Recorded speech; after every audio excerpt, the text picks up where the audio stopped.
안녕하십니까. 소중한 나 무한 행복 소나무 시간입니다. 만나서 반갑습니다. 얼마 전에 우리 소중한 나 무한 행복 소나무의 아주 광팬이신 애청자인 어느 거사님께서 저에게 직접 해주신 그런 체험담입니다. 이 거사님께서 지금 나이가 이제 한 40대인 것 같아요. 40대 뭐 많아야 아주 50이 안 되셨던 것 같은데, 이 거사님이 이제 원래는 어려서부터 불교에 관심이 없었대요. 젊어서부터 그다지 젊은 시절에는 관심이 없었는데, 이제 사회생활하면서 점점 나이가 들면서 알게 모르게 이렇게 또 점점 내가 좀 마음 공부를 해야 되겠다, 내가 요 마음 수행을 좀 해야 되겠다라는 그런 생각이 들면서 사회생활하고 이런저런 일을 겪으면서 자연스럽게 이렇게 불교 공부를 시작하게 되었다고 합니다.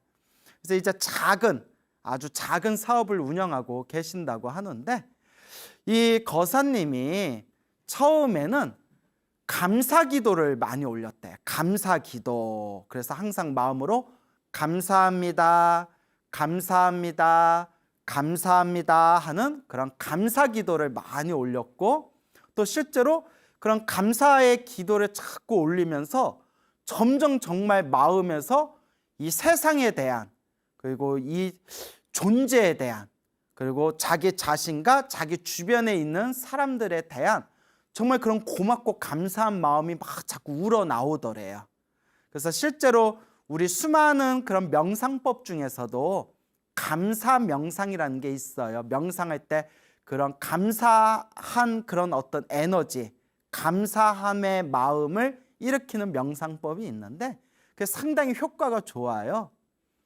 근데 이 거사님이 처음에는 이제 감사합니다, 감사합니다라는 그런 감사의 기도를 많이 올렸고, 실제로 효과도 보고 실제로 마음도 많이 편안해졌대요.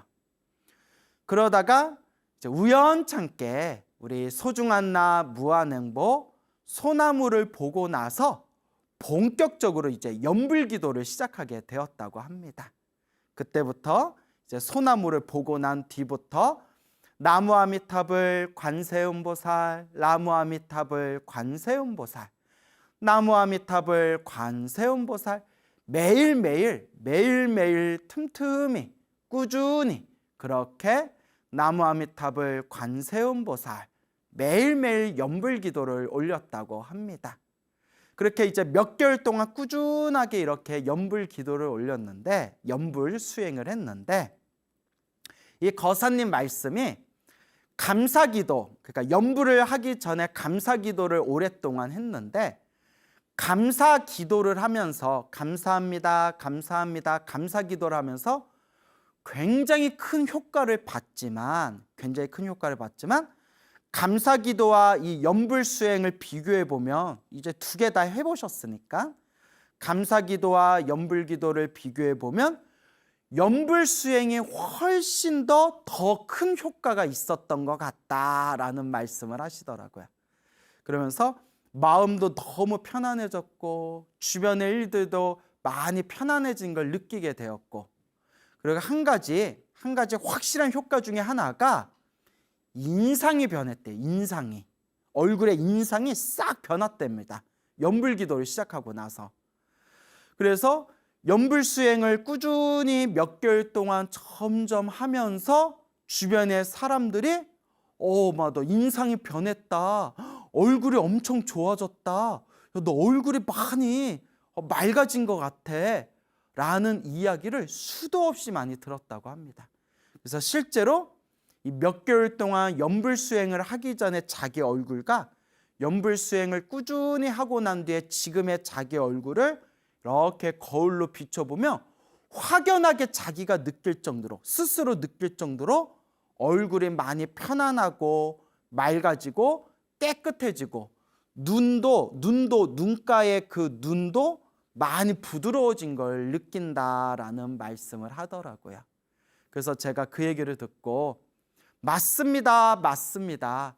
실제로 저도 주변에서 많이 체험을 했지만 기도를 많이 하시는 분들이 확실히 얼굴의 관상이 변합니다. 점점 얼굴이 맑고 깨끗해지고 얼굴에 정말 관상이 변하게 된다.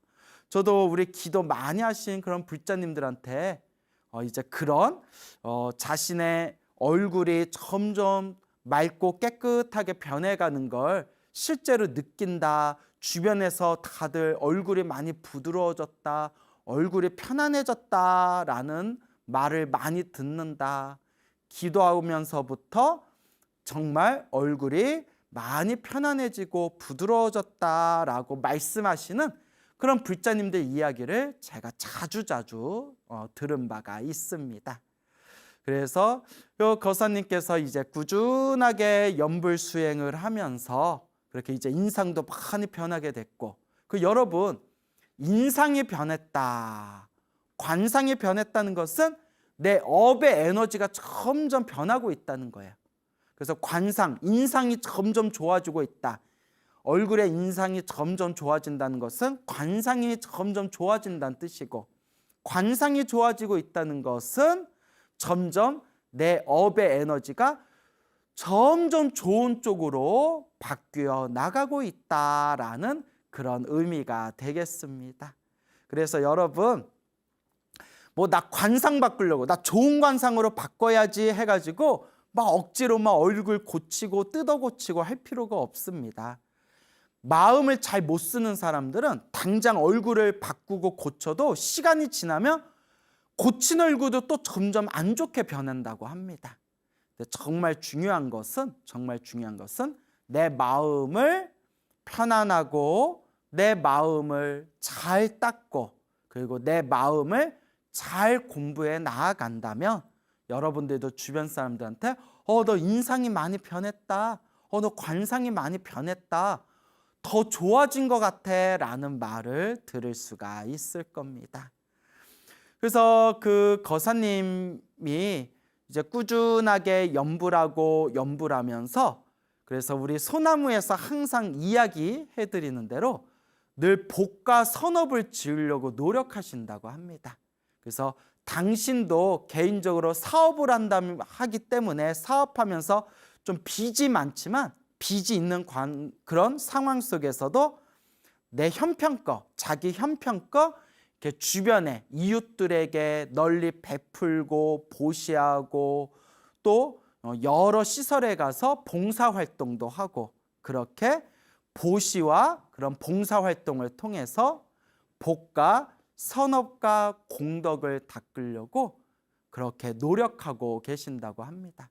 근데 그런 자기가 좀 힘든 상황에서, 빚이 있는 상황에서도 그래도 복을 짓고자 하는 마음으로, 공덕을 닦고자 하는 마음으로 주변에 보시하고 그렇게 시설 같은 데 가서 불우한 이웃들을 위해서 그렇게 봉사활동을 꾸준히 하다 보니까 너무 마음이 편안하고 정말 마음이 행복하다라는 느낌이 그렇게 내면에서 막 우러나오는 그런 솟구치는, 기쁨이 솟구치는 그런 아주 그런 좋은 긍정적인 감정이 든다고 합니다. 근데 이 거사님이 참 대단하신 게 뭐냐면 매일매일 연불하고 또 이제 주변에 보시하고 또 공덕을 지어 나가면서 한 번도 자기 자신을 위해서 저 잘되게 해주세요 라는 그런 축원은 하지 않는답니다. 정말 대단한 거죠. 우리 사실 절에 다니시는 수많은 불자님들이 계시지만 절에 다니는 대부분의 불자님들은 나 잘되게 해주세요, 우리 가족 잘되게 해주세요, 나 잘되고 우리 가족 잘되고 내가 일이 술술 풀리게 해주세요, 나와 우리 가족 행복하게 해주세요, 이렇게 나의 것이라는 좀 집착이 강하지 않습니까? 근데 그 거사님께서는 꾸준히 그렇게 연불하고 그렇게 복을 짓고 그렇게 공덕을 닦아 나아가면서도 나 잘 되게 해주세요, 저 잘 되게 해주세요 라는 축원은 올리지를 않는답니다. 그러면 어떻게 하느냐, 제가 듣고 깜짝 놀랐거든요. 아니 어떻게 일반 머리 기른 제가 불자가 어떻게 이런 거룩한 마음을 낼 수 있을까 깜짝 놀랐는데, 그 거사님은 연불하고 복을 지을 때마다 항상 마음으로 발언하기를, 제가 연불을 한 공덕이 있거나 제가 지금 복을 지은 공덕이 있다면 이 모든 공덕을 하나도 남김없이 모든 중생들에게 다 회양하겠습니다. 이 공덕으로 모든 중생이 괴로움에서 벗어나고 모든 중생이 행복하게 해주십시오. 이렇게 이제 항상 축원을 올리고 발언을 한다고 합니다. 제가 깜짝 놀라면서 아유, 거사님은 전생에도 수행자였을 거다. 그렇지 않고선 이번 생에 그런 거룩한 마음을 내기가 쉬운 일이 아니다. 내가 지은 공덕을 하나도 남김없이 일체 모든 중생들을 위해서 다 내가 회양하겠다, 베풀겠다라는 마음을 일으킨 것 자체가 정말 대단하다, 대단하시다라고 그렇게 제가 덕담을 해드렸습니다. 그런데 이제 이 거사님이 한 번도 자기 자신을 위해서는 그렇게 축원을 올리지는 않았지만 딱 한 번 정말 간절하게 염불하면서 자기 자신을 위해서 부처님께, 관세음보살님께 저 좀 살려주십시오, 저 좀 도와주십시오 라고 그렇게 이제 불보살님을 향해서 간절하게 기도한 적이 있었다고 합니다. 그게 무엇인고 하니, 예전에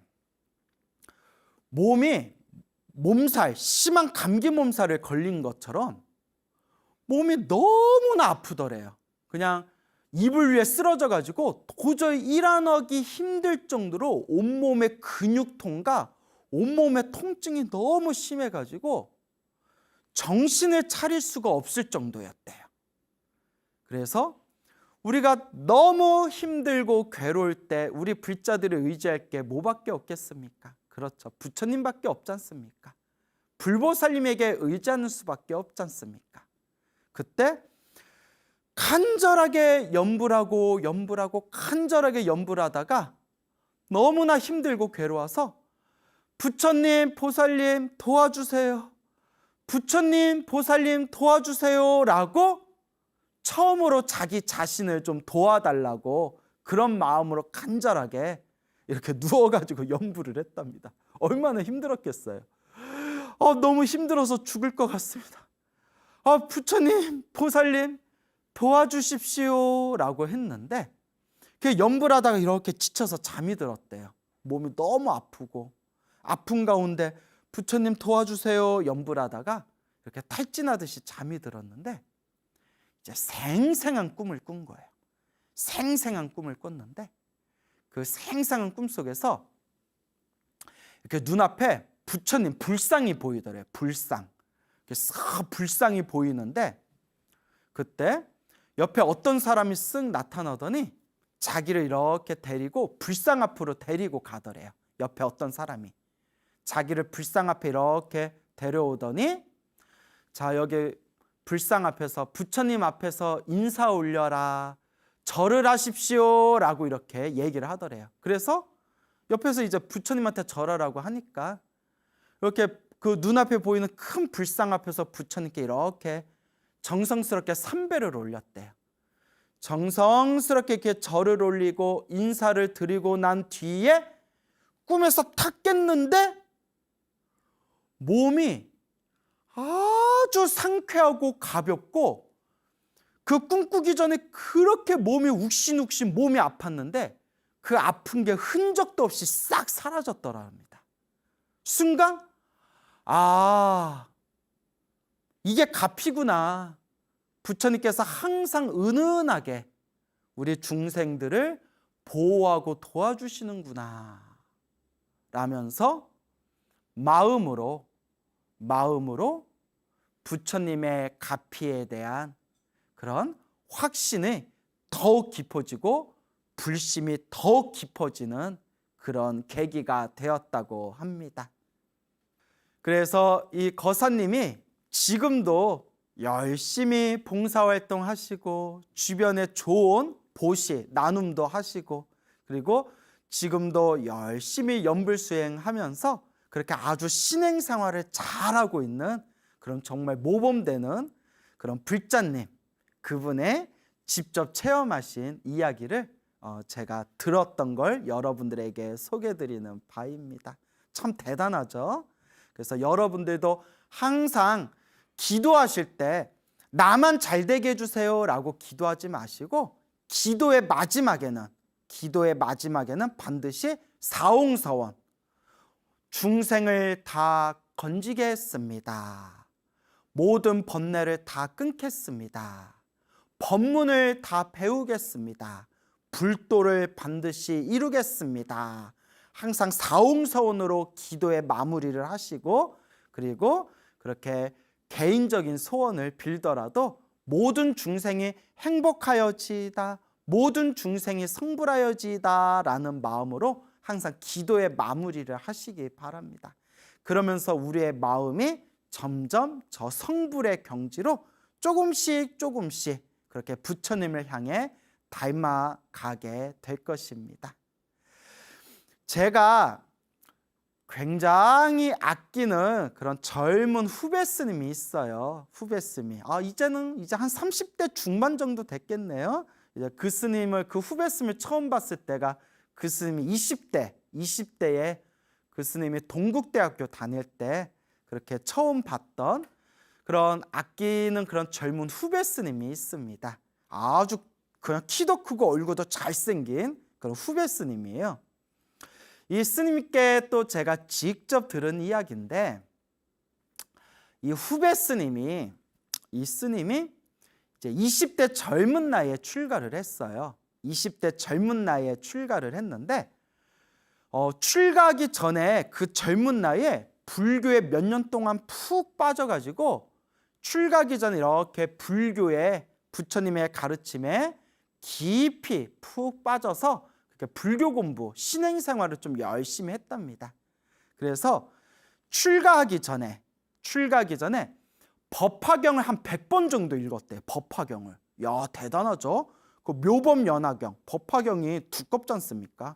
그걸 이제 한 100번 정도를 읽었다. 거의 한 100번 정도 읽은 것 같습니다. 라고 그렇게 이제 말씀을 하더라고요. 그렇게 법화경 100번 읽을 정도로 그렇게 부처님 가르침에 깊이 이제 매료가 돼가지고 신행생활을 하다가 그 20대 젊은 나이에 머리 깎고 출가하고 싶다라는 생각이 딱 들더래요. 머리 깎고 출가하고 싶다.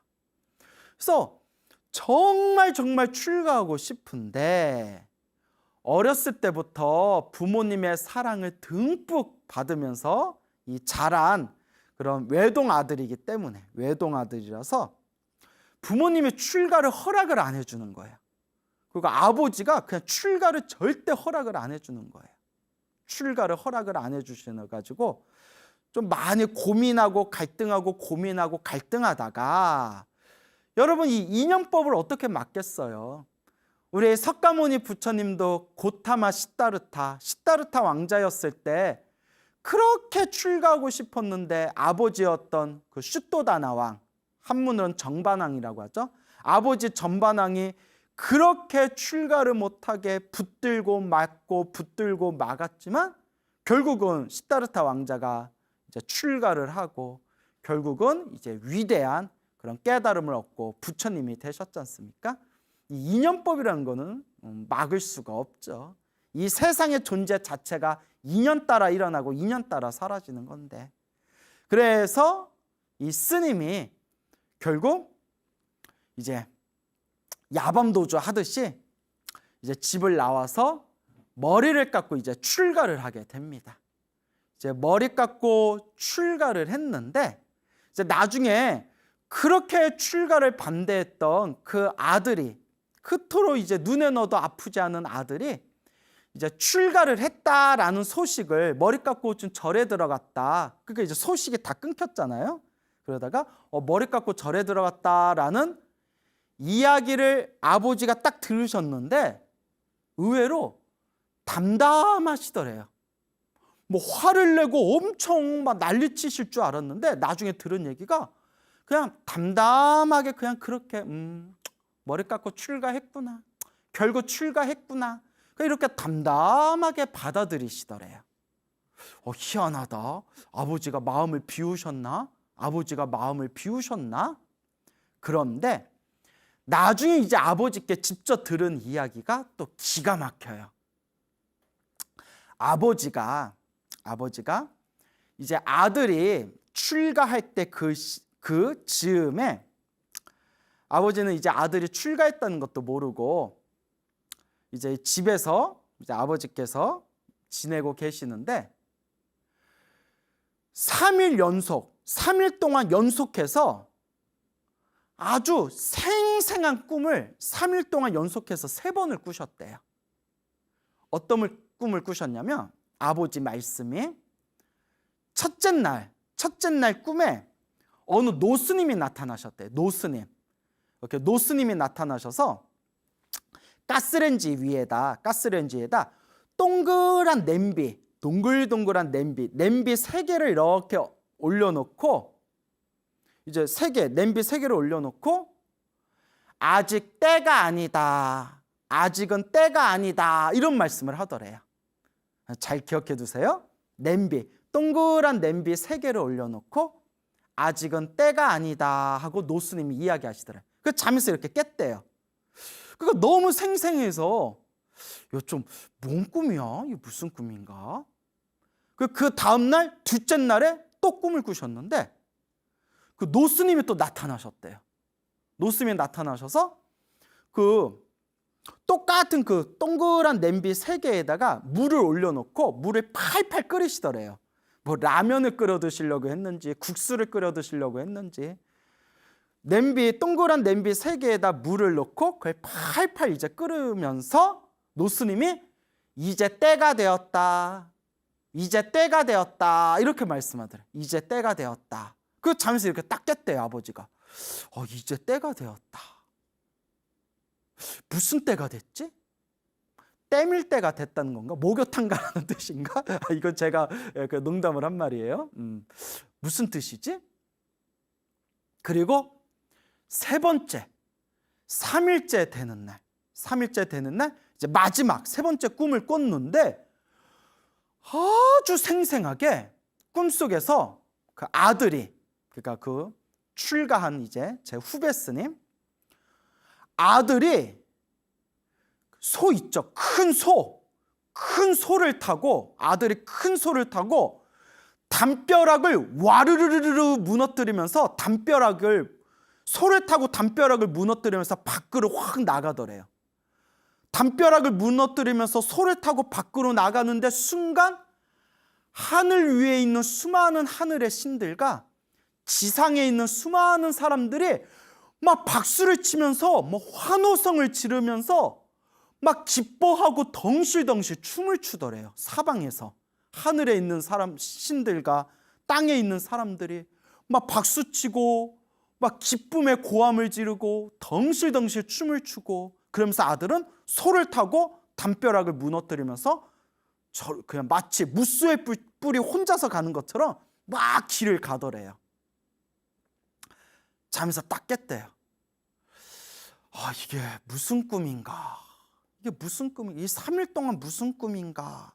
하다가 우연히 뭘 보셨냐면 여러분 우리 이제 여기 우리 PD님이 영상에 이렇게 사진 하나 올려주실 거예요. 우리 대한불교 조계종을 상징하는 마크가 있어요. 그 마크를 우리는 불법, 승, 삼보를 상징한다 해서 삼보 마크, 삼보륜 마크라고 불리는 대한불교 조계종을 상징하는 마크가 있거든요. 여기 사진 보이시죠? 동그라미 안에 동그란 점 3개가 찍혀 있는 거예요. 그게 불법승 삼보를 뜻하거든요. 순간 아버지가 깜짝 놀라면서, 여러분들 눈치채셨죠? 꿈에서 노스님이 나타나셔서 동그란 냄비 3개를 올려놨다고 했잖아요. 그 동그란 그 냄비 3개를 올려놓은 위치하고 똑같이 생겼더래요. 대한불교 조계종 삼보마크하고 똑같은 그 모습, 그 위치대로 꿈에서 노스님이 나타나셔가지고 그 동그란 냄비를 올려놓고 아직은 때가 아니다, 첫째 날 말씀하시고, 둘째 날은 물을 팔팔 끓이면서 이제 때가 되었다. 그리고 세 번째 날은 아들이 소를 타고, 불교에서 소가 상징하는 게 뭐예요? 불교에서는 소를 깨달음에 상징하거든요. 소를 타고 담벼락을 무너뜨리면서 저 막 길을 척척 저 먼 길을 떠나니 하늘 위 하늘 아래 모든 하늘의 신들과 사람들이 막 박수를 치고 기뻐하면서 덩실덩실 이제 춤을 추는 그런 꿈을 꿨잖아요. 그 순간 아버지가 출가했구나, 머리 깎고 출가했구나 라는 걸 그때 아버지가 꿈을 통해서 딱 그 느낌을 받으셨대요. 그리고 아버지가 이미 꿈에서 그걸 이제 느끼셨으니까 마음을 이렇게 비워놓고, 이제 담담히 이제 마음을 비워놓고 아들이 이제 출가했다라는 이야기를 나중에 들으신 뒤에도 이미 마음으로 짐작을 했기 때문에 그냥 그러려니 이렇게 이제 담담하게 이제 마음을 그렇게 이제 비우시고 받아들이셨다고 해요. 근데 그렇게 이제 아들이 출가하는 걸 반대하셨지만 지금은 그 누구보다도 독실한 불자로서 이제 출가한 스님이 된 아들을 아주 자랑스러워 하신대요. 예, 참 훈훈한 결말이죠. 자, 그래서 이 후배 스님이 오래전에 이제 행자 시절에 경험했던 일이래요. 행자 시절에 어디 방에서 잠을 잔 적이 있었는데, 어디 절에 어디 그런 작은 방에서, 사찰의 작은 방에서 이렇게 잠을 잤는데 무언가 한밤중에 그냥 시커먼 꿈틀꿈틀거리는 어떤 뭔가 큰 덩어리가 가슴을 꽉 누르면서 온몸이 완전히 가위에 눌려버렸대요. 이 스님이 완전히 가위에 딱 눌러버렸대요. 그러니까 정신은 번쩍 떴는데 몸을 막 움직일 수가 없는 거예요. 여러분 가위 눌려본 적 있으신가요? 정말 정신은 깨었는데 몸을 막 움직이지 못하는 거예요. 그 공포심이 대단하죠. 정말 눈에 보이지 않지만 정말 살아있는 무언가, 어떤 덩어리가 막 온몸을 막 그냥 가슴을 막 내려누르고 있더래요. 도저히 막 몸을 움직일 수가 없을 때 마음속으로 관세음보살 연부를 하니까 이렇게 손을 좀 움직일 수가 있더래요. 손을. 그래서 관세음보살 연부를 하면서 손을 이렇게 모았대요. 누운 상태예요. 누운 상태에서 가위에 딱 눌려가지고 손을 천천히 양손을 모아서 누운 상태에서 가슴 앞에서 딱 합장을 했대요. 누운 상태에서 가슴 앞에서 딱 합장을 했는데 양손을 모아서 합장하는 데까지 그냥 체감상 몸으로 느낀 시간이 한 10분은 걸린 것 같더래요. 10분 동안 그 젖먹던 그 힘까지 다 쏟아부으면서 가슴 앞에서 이렇게 합장을 한 거예요. 그러니까 오라지게 그냥 가위에 심하게 이제 눌러버린 거죠. 가슴 앞에서 딱 합장을 하면서 관세음보살 살려주세요 관세음보살님 하는 순간 뻥 하면서 가슴이 뻥 하고 시원해지면서 그 시커먼 덩어리가 몸에서 완전히 뻥 하고 튕겨져 나가는 걸 느끼면서 몸과 마음이 확 편안해지더래요. 그러면서 눈앞에 환한 광명이 펼쳐지면서 그 빛 속에서 관세음보살님이 다 나타나셔서 자기를 이렇게 바라보시더랍니다. 그러면서 관세음보살님, 그런 체험을 생생하게 하면서 이 후배 스님도 원래 불심이 깊었지만 훨씬 더 불심이 깊어지고 정말 연불 공덕이 있구나, 정말 기도 가피가 있구나, 불보살림 가피가 정말 있구나 라는 걸 정말 뼛속까지 확실하게 체험을 했다고 합니다. 그러면서 지금도 아주 성실하게 열심히 그렇게 연불하고 그렇게 경전을 독송하면서 지금도 아주 수행 생활을 잘하고 있는 그런 잘생긴 후배 스님이 하나 있습니다. 예, 그 스님께 제가 직접 들은 이야기입니다. 참 이런 이야기 들으면 이제 뭐 스님인 저조차도 참 이렇게 환희심이 나요. 그 눈앞에 펼쳐진 관세음 보살님이 환한 광명 속에서 관세음 보살님이 나타나셨을 때 그게 정말 관세음 보살님이 나타난 걸 수도 있고 아니면 그냥 내 마음이 만든 환상일 수도 있지만 중요한 거는 힘들고 괴롭고 그 고난에 빠졌을 때 간절하게 관세음 보살을 연불하면 반드시 관세음 보살님이 그 사람을 구해 주시리라 라는 그런 법화경 관세음 보살 보문품에 나오는 이런 부처님의 말씀, 이 관세음 보살님의 가피가 분명히 존재하는구나 라는 것을 우리가 수많은 불제자들의 그런 가피 체험담을 통해서 우리가 이 마음의 중심을 세울 수가 있는 겁니다. 그래서 여러분 의심하지 마시고 한번 간절하게 기도해 보십시오. 그냥 어설프게 기도하지 말고 정말 간절하게 정성스럽게 좋은 일이 일어나면 좋은 일이 일어나는 대로, 나쁜 일이 일어나면 나쁜 일이 일어나는 대로, 좋다 싫다 즐겁다 슬프다 그런 마음도 다 비워놓고 오직 부처님을 믿고 한번 염불을 하고 기도해 보시기 바랍니다. 불보살님 가피가 분명히 우리와 함께 할 겁니다. 그리고 또 제가 아끼는 또 다른 또 후배 스님이 있어요. 그 스님도 이제 30대인 스님인데 제가 또 아끼는 그런 아주 착한 좋은 후배 스님이 있는데 이 스님이 또 저한테 직접 해준 얘기예요. 아주 착해요. 참 제가 좋아하는 스님인데 이 후배 스님이 이제 출가한 지 한 10년 됐나? 머리 깎고 출가한 지 한 10년 됐는데 나름 밖에서 명문대에 다닌 그런 인재예요. 이제 머리도 똑똑하고 그리고 착하고. 근데 이 스님이 이제 10년 동안 이제 이렇게 이제 한국에서 공부를 하면서 뭔가 이제 좀 타성에 젖은 그런 어떤 버릇을 좀 깨고 그리고 좀 견문을 널리 넓히고 또 새로운 마음으로 공부하자라는 그런 마음에서 이제 외국에 미국에 있는 대학에 이제 유학을 가려고 준비를 했어요. 그래서 이제 뭐 그냥 뭐 방송이니까 어느 대학인지 좀 대놓고 말하기는 뭐하고 그냥 여러분들 머릿속에 떠오르는 미국에 있는 세계에서 가장 유명한 인류 대학교 하면 대충 뭐 떠오르는 대학교들이 있죠. 예, 세계에서도 가장 유명하고 손꼽히는 그런 미국에 있는 인류 대학교에 아마 종교학 쪽으로 가겠죠.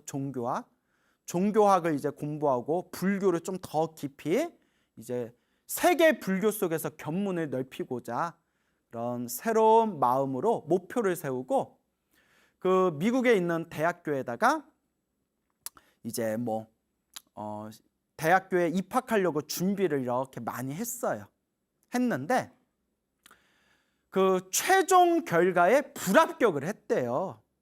뭐 일단 뭐 불합격을 했다라고 이제 자기는 그렇게 이제 알고 있었는데 불합격하니까 뭐 기분이야 좋지 않겠죠. 그래도 기대를 많이 했는데 준비도 많이 했는데 그래서 불합격인가 보다 합격을 못했구나 어떡하지 다른 데라도 알아볼까 그래서 그냥 마음을 이렇게 비우고 이렇게 이제 연불을 열심히 했대요. 연불을 그분들 이제 저거 대화 나누면서 스님 저도 이제부터 연불 수행을 좀 열심히 해보겠습니다 라고 했던 그런 후배 스님인데 연불을 계속 이제 마음을 비우고 연불을 하고 열심히 이렇게 연불을 했는데 그냥 뭐 합격했다 불합격했다 그때 마음으로 다 비웠대요. 그냥 떨어졌다 생각하고 그렇게 이제 연부를 했는데 며칠 후에 생생한 꿈을 꿨대요. 처음 꾸는 꿈이었는데 평소에 존경하던 저 베트남 출신 그리고 프랑스의 플럼빌리지에 그런 거기서 활동하신 세계적인 큰 고승이었던 틴나탄 스님, 얼마 전에 세상을 떠나셨죠? 평소에 존경하던 틴나탄 스님이 꿈에서 딱 나타나셨대요. 틴나탄 스님이 틱 하고 나타나셨대요. 틴나탄 너무 무리수인데 하여튼 틴나탄 스님이 이렇게 이제 탁 하고 나타나셨는데 손에 황금 구슬을 이렇게 들고 계시더래요. 틴나탄 스님이 황금 구슬을 들고 계셨는데 그 황금 구슬을 그 스님에게 이렇게 전해주더래요. 그래서 이렇게 줘가지고 틴나탄 스님이 이제 황금 구슬을 주시는 걸 요 스님이 두 손으로 받아서 그 황금 구슬을 꿀꺽 삼켜 먹었대요. 꿀꺽 삼켰대요. 황금 구슬을 꿀꺽 삼키면서 꿈에서 탁 깼대요. 야, 딱 황금 구슬, 큰 스님이, 세계적인 큰 스님이 나타나셔서 황금 구슬을 줬는데 그걸 꿀꺽 삼키는 꿈을 꿨으니 보통 꿈이 아니잖아요. 딱 들어도. 어떻게 해야 돼 이거 로또 사야 되나? 그런데 그 꿈을 꾸고 나서 그 다음 날 전화가 왔대요. 받아보니까 그 입학 신청을 했던 그 미국의 대학교에서 최종 결과 합격했으니까 입학할 준비를 하십시오라는 그런 최종 합격 그 소식을 딱 이제 연락이 온 거예요. 스님이 깜짝 놀래가지고 아니 자기 떨어진 걸로 알고 있는데 하여튼 붙은 거예요. 뭐 그 중간의 과정은 잘 모르겠는데 스님조차 그냥 불합격이다 생각하고 마음을 그냥 비우고 연부하고 있었는데 그 틴나타 스님이 나타나셔서 황금 구슬을 주신 걸 그걸 이제 받아서 입에 꿀꺽 삼키는 그 꿈이 내가 그토록 원하던 바가 성취되려는 그런 예지몽이었나 보다. 그래서 그 스님이 너무나 신기해하면서 저한테 그 얘기를 들려주더라고요. 그래서 제가 뭐라고 했냐면 스님이 너무 착하고 스님이 공부도 열심히 하니까 부처님께서 그래 그렇게 넓은 세계로 가서 견문을 널리 넓히고 공부 열심히 해라 라는 뜻으로 부처님이 가피를 내려주셨나 보다라고 이렇게 이제 덕담을 해줬죠. 그래서 제가 다 기분이 좋더라고요. 이제 우리 후배쌤이 잘 풀리니까. 자, 이와 같이 오늘 여러분들에게 제가 직접 들었던 우리 거사님과 또 후배스님들의 그런 어떤 가피 체험담 이야기를 들려드렸습니다. 여러분들 재밌으라고 여러분들 기도 열심히 하시고 선업을 많이 지으시라는 뜻에서 이렇게 재미난 이야기를 들려드린 거고 꼭 명심할 게 있습니다. 제가 늘 말씀드리죠. 오로지 부처님을 의지하면서 염불하고 기도하고 수행할 때 꿈에 집착하지는 말아라. 다 이거 그냥 재미로 드리는 여러분들 재밌으라고 염불 열심히 하라는 뜻에서 그렇게 들려드린 이야기니까 너무 꿈에 집착하지는 마십시오라는 걸 꼭 당부드리고 싶습니다. 오직 부처님을 믿고 염불하면서 공덕을 닦으면 좋은 꿈을 꾸든 말든 나쁜 꿈을 꾸든 말든 항상 불보살님의 가피가 우리와 함께할 것입니다. 여러분 행복해지고 싶습니까? 행복한 삶을 창조하고 싶습니까? 복을 지으십시오. 선업을 지으십시오. 공덕을 쌓으십시오. 복과 선업과 공덕의 힘이 여러분들을 진정한 행복의 길로 이끌어 줄 것입니다. 여러분 성불하십시오.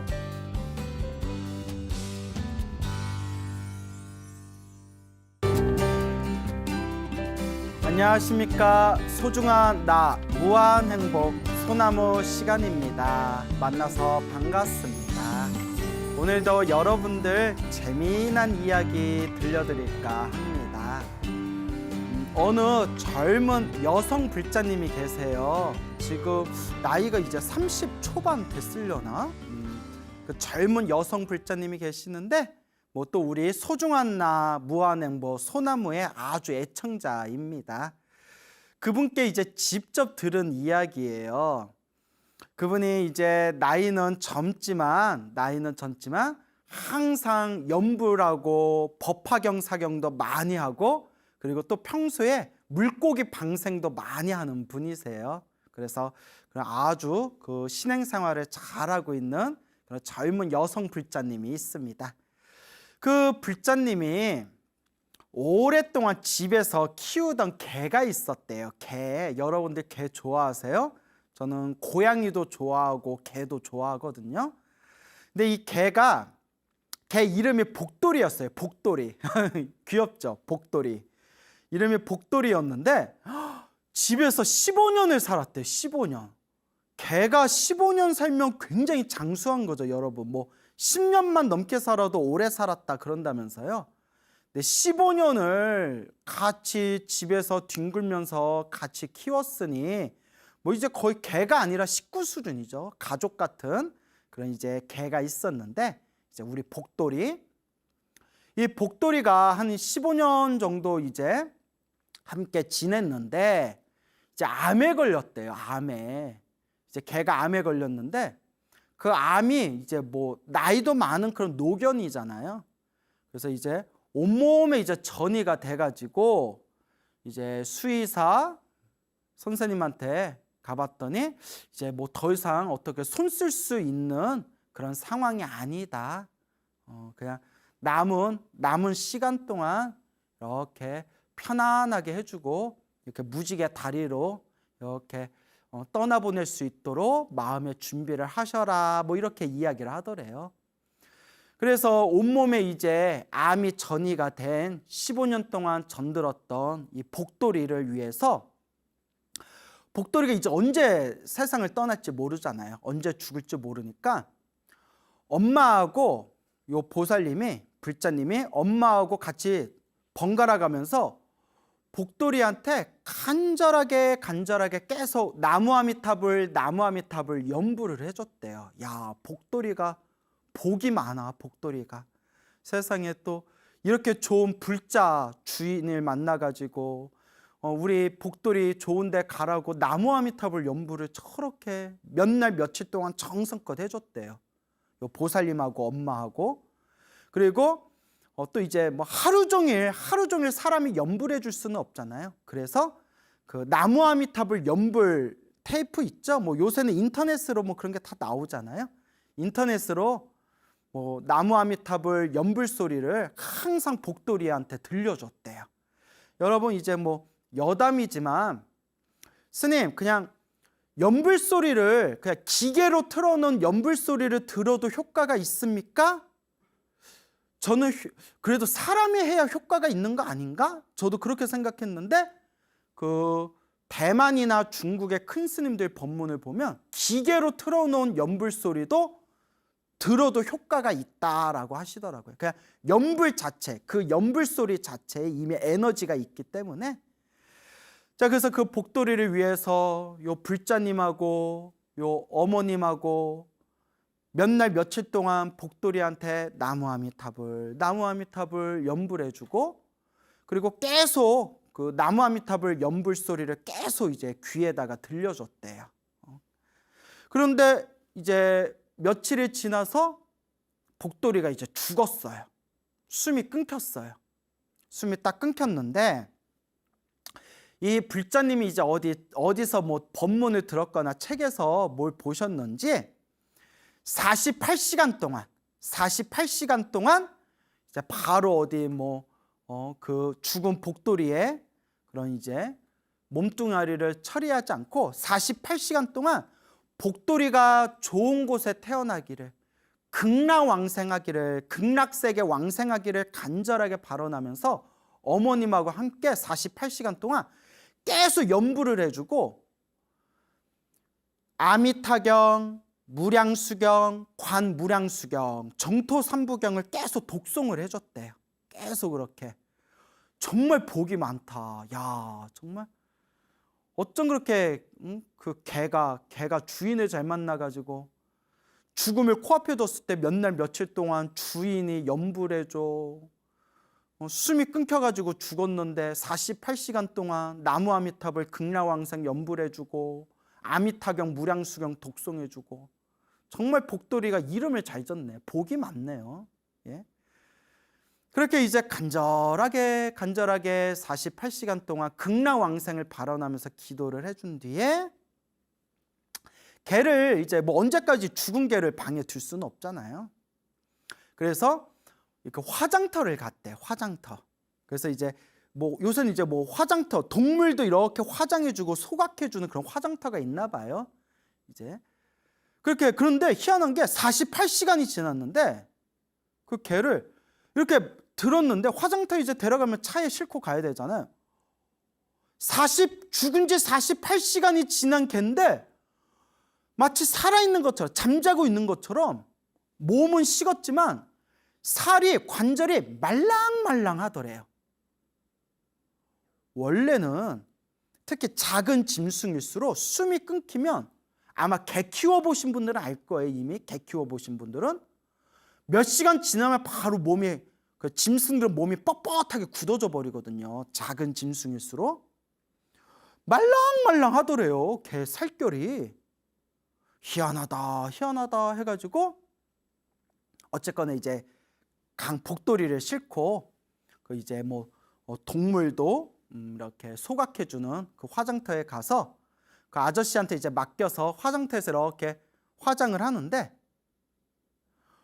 아저씨가 그 개를 받아가지고 이렇게 화장하려고 이렇게 이제 만져보고 준비를 했을 거 아니에요?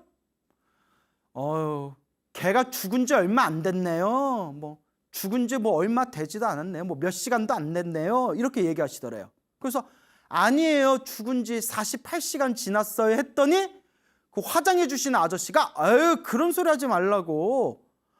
아니, 개가 48시간이 지났는데 이렇게 말랑말랑할 수가 없다고 하고 끝까지 믿지를 않으시더래요. 당연하죠. 그 화장하시던 아저씨는 당신이 지금까지 그 살아왔던, 그리고 당신이 만져보고 경험했던 그런 당신의 경험치가 있을 거 아니에요. 당신의 상식선에서는 이 작은 개가 죽은 지 48시간이 지났는데도 이렇게 살이 말랑말랑하다는 건 있을 수 없는 일이라는 거예요. 믿지를 않더래요. 그리고 불자님이 막 미치고 팔짝 뛰겠죠. 이거 진짜 죽은 지 48시간 됐는데 저희가 만져봐도 신기해요. 근데 뭐 믿거나 말거나 뭐 그걸 뭐 어떻게 증명하겠어요. 뭐. 그래서 그렇게 이제 화장을 잘 하고 그렇게 이제 잘 마무리를 했답니다. 복돌이를. 그래서 그렇게 이제 복돌이를 위해서 염불해주고 무량수경, 아미타경, 정토삼부경도 간절하게 독송해주고 복돌이의 극락왕생을 위해서 그렇게 이제 염불공덕을 지어줬는데, 얼마 지나지 않아서 어머님이 생생한 꿈을 꿨대요. 꿈속에 처음 보는 그런 곳이었는데 그 안개같이 희미한 그런 사람 형체의 희미한 수많은 존재들이 왔다 갔다 하더래요. 딱 느낌이 뭔가 영가, 우리가 불교에서는 그 죽은 혼을 영가라고 하잖아요. 뭔가 영가일 것 같은 그런 느낌 들지 않아요? 안개같이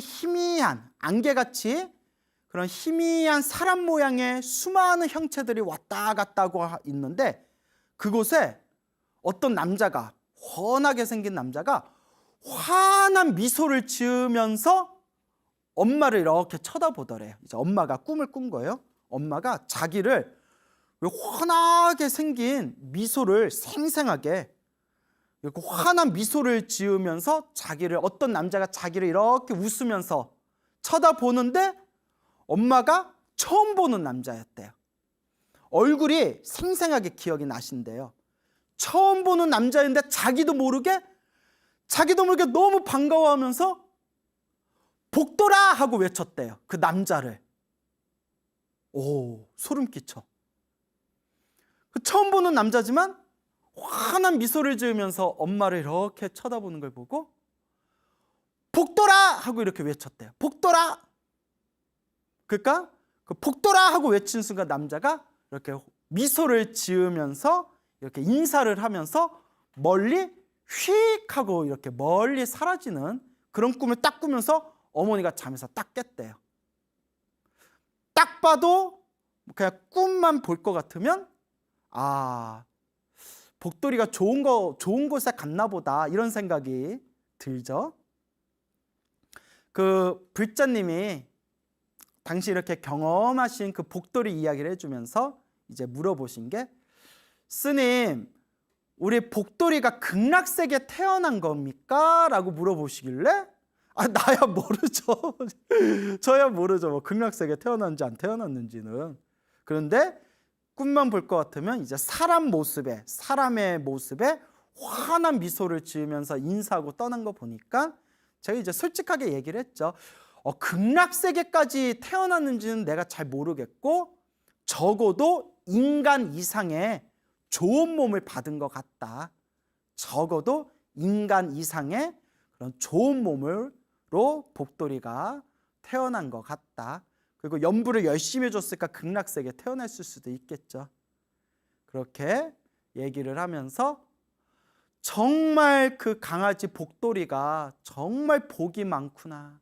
정말 복이 많구나.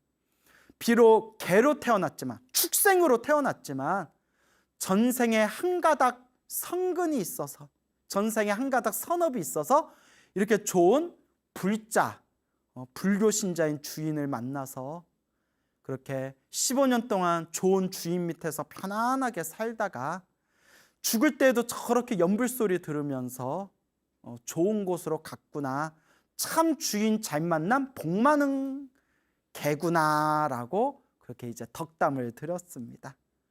그렇죠. 여러분, 사람도 똑같이 사람으로 태어나도 복이 많은 사람이 있고 좀 복이 없는 사람이 있듯이 짐승들도 똑같은 것 같아요. 개들이나 고양이를 봐도 개들도 막 보신탕 끌려가는, 아유 말하기도 끔찍하네요. 막 이렇게 보신탕 끌려가는 개들도 있는가 하면 막 개공장이라고 있잖아요. 막 뉴스에서 보고 저도 막 충격받았는데, 개공장에서 막 끔찍하게 그렇게 학대당하는 개들이 있는가 하면 정말 좋은 주인 만나서 평생 호의호식하면서 사는 그런 개들도 있고, 고양이들도 평생 그 추위에 떨면서 위험에 항상 노출된 길고양이들이 있는가 하면 평생 그냥 뽀송뽀송한 카페트 위에서 평생을 산 그런 이제 추루, 맨날 추루 먹으면서, 추루 아시죠? 추루, 고양이도 좋아하는 거, 추루를 쭈르륵 먹으면서 그렇게 평생 행복하게 산 고양이들도 있지 않습니까? 짐승들도 다 지들 복이 있구나. 그것도 다 자기들 복이겠죠. 그러니까 우리도 항상 복과 선업을 많이 짓고 공덕을 닦을 수 있도록 노력해야 됩니다. 항상 우리 부처님 경전에도 나오고 수많은 큰 스님들도 말씀하셨지만 중생들은 다들 자기 복대로 살아간다. 다 자기가 지은 업대로 살아가더라. 그러니 복과 선업과 공덕을 닦는 불자가 되어야 하겠습니다. 어느 또 여성 불자님이 계셨어요. 이제 여성 불자님이 계셨는데 아마 나이는 한 40대 될 거예요. 40 안팎 정도 될 텐데, 이분이 이제 처음에는 불교를 잘 모르다가 이제 부처님의 가르침을 만나서 이제 불교 공부를 이제 열심히 하기 시작했는데, 이분이 젊은 시절에 지었던 그런 죄책감, 큰 죄책감이 하나 있어요. 무엇인가 하면 뭐 저도 자세한 얘기는 모르지만 뭐 이런 얘기 좀 자세히 또 물어보기도 그렇잖아요. 젊은 시절에 낙태를 한 경험이 있대요. 낙태를. 뭐 남자친구하고 사귀다가 애가 들어섰는데 어떻게 서로가 책임지지 못하는 상황이라서 뭐 낙태를 했을 수가 있겠죠. 그래서 이제 자궁에 있는 아이를 떼어난 그런 경험이 있었는데, 그게 두고두고 그게 이제 죄책감으로 남아 있는 거예요. 그러니까 아이에 대한 미안함이겠죠. 근데 여러분 이런 얘기하면 조금 어떻게 말해야 될지 모르겠지만 그냥 부처님 경전에 나온 대로 부처님 경전에 보면 뭐 아함경이라든가 뭐 또 다른 어떤 팔만대장경의 어떤 대승경전들을 보면 인과 업보 이야기가 나오잖아요. 낙태를 하면 아주 무거운 업보를 받는다. 다음 생에 아주 무서운 업보를 받는다라는 내용이 경전에 나와요. 물론 또 오해하시면 안 되는 게 그냥 자연 유산한 거는 아닙니다. 뭐 자연 유산한 거는 내가 원하지 않았는데 이렇게 인연이 잘 안 맞아서 떨어져 나간 거고, 이제 낙태는 내가 이렇게 내 뱃속에 살아있는 생명을 살생을 한 거잖아요. 물론 뭐 여자 업보도 있고 또 남자 업보도 있겠죠. 아버지가 되는 남자 업보도 있겠죠. 어쨌거나 이제 불교에서는 이 업을 되게 이제 무섭게 여겨요. 무겁게. 이 낙태의 업보를. 그래서 이분의 불교 공부를 하면서 뭐 스님들 법문 듣고 인과업보 이야기도 듣다 보니까 가뜩이나 마음의 죄책감이 심했는데 내가 정말 무서운 업보를 지었구나. 마음이 더 무거워진 거예요. 더 무거워진 거예요. 근데 이것도 참 어려운 문제예요. 참 뭐 스님이 할 말은 아니지만 정말 뭐 어쩔 수 없는 상황과 조건 때문에 뭐 어쩔 수 없이 낙태하는 그런 상황들도 있다고 하잖아요. 예, 그러니까 참 이게 어려운 문제예요. 그래서 이분이 너무나 이제 마음이 무거워서 이 죄책감도 자기가 이 죄책감도 녹이고 그 뱃속에 있던 아이에게 조금이라도 그 아이를 위한 마음으로 그 아이에게 참여하는 마음으로 기도를 열심히 이제 하기 시작했대요.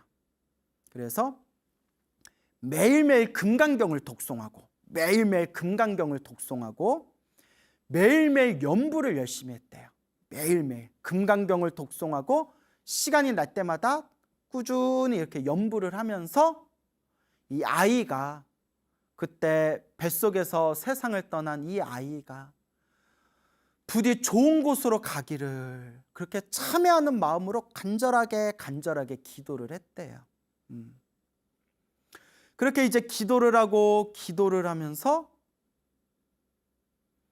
그렇게 몇 개월의 시간이 지났을 때 생생한 꿈을 꿨대요.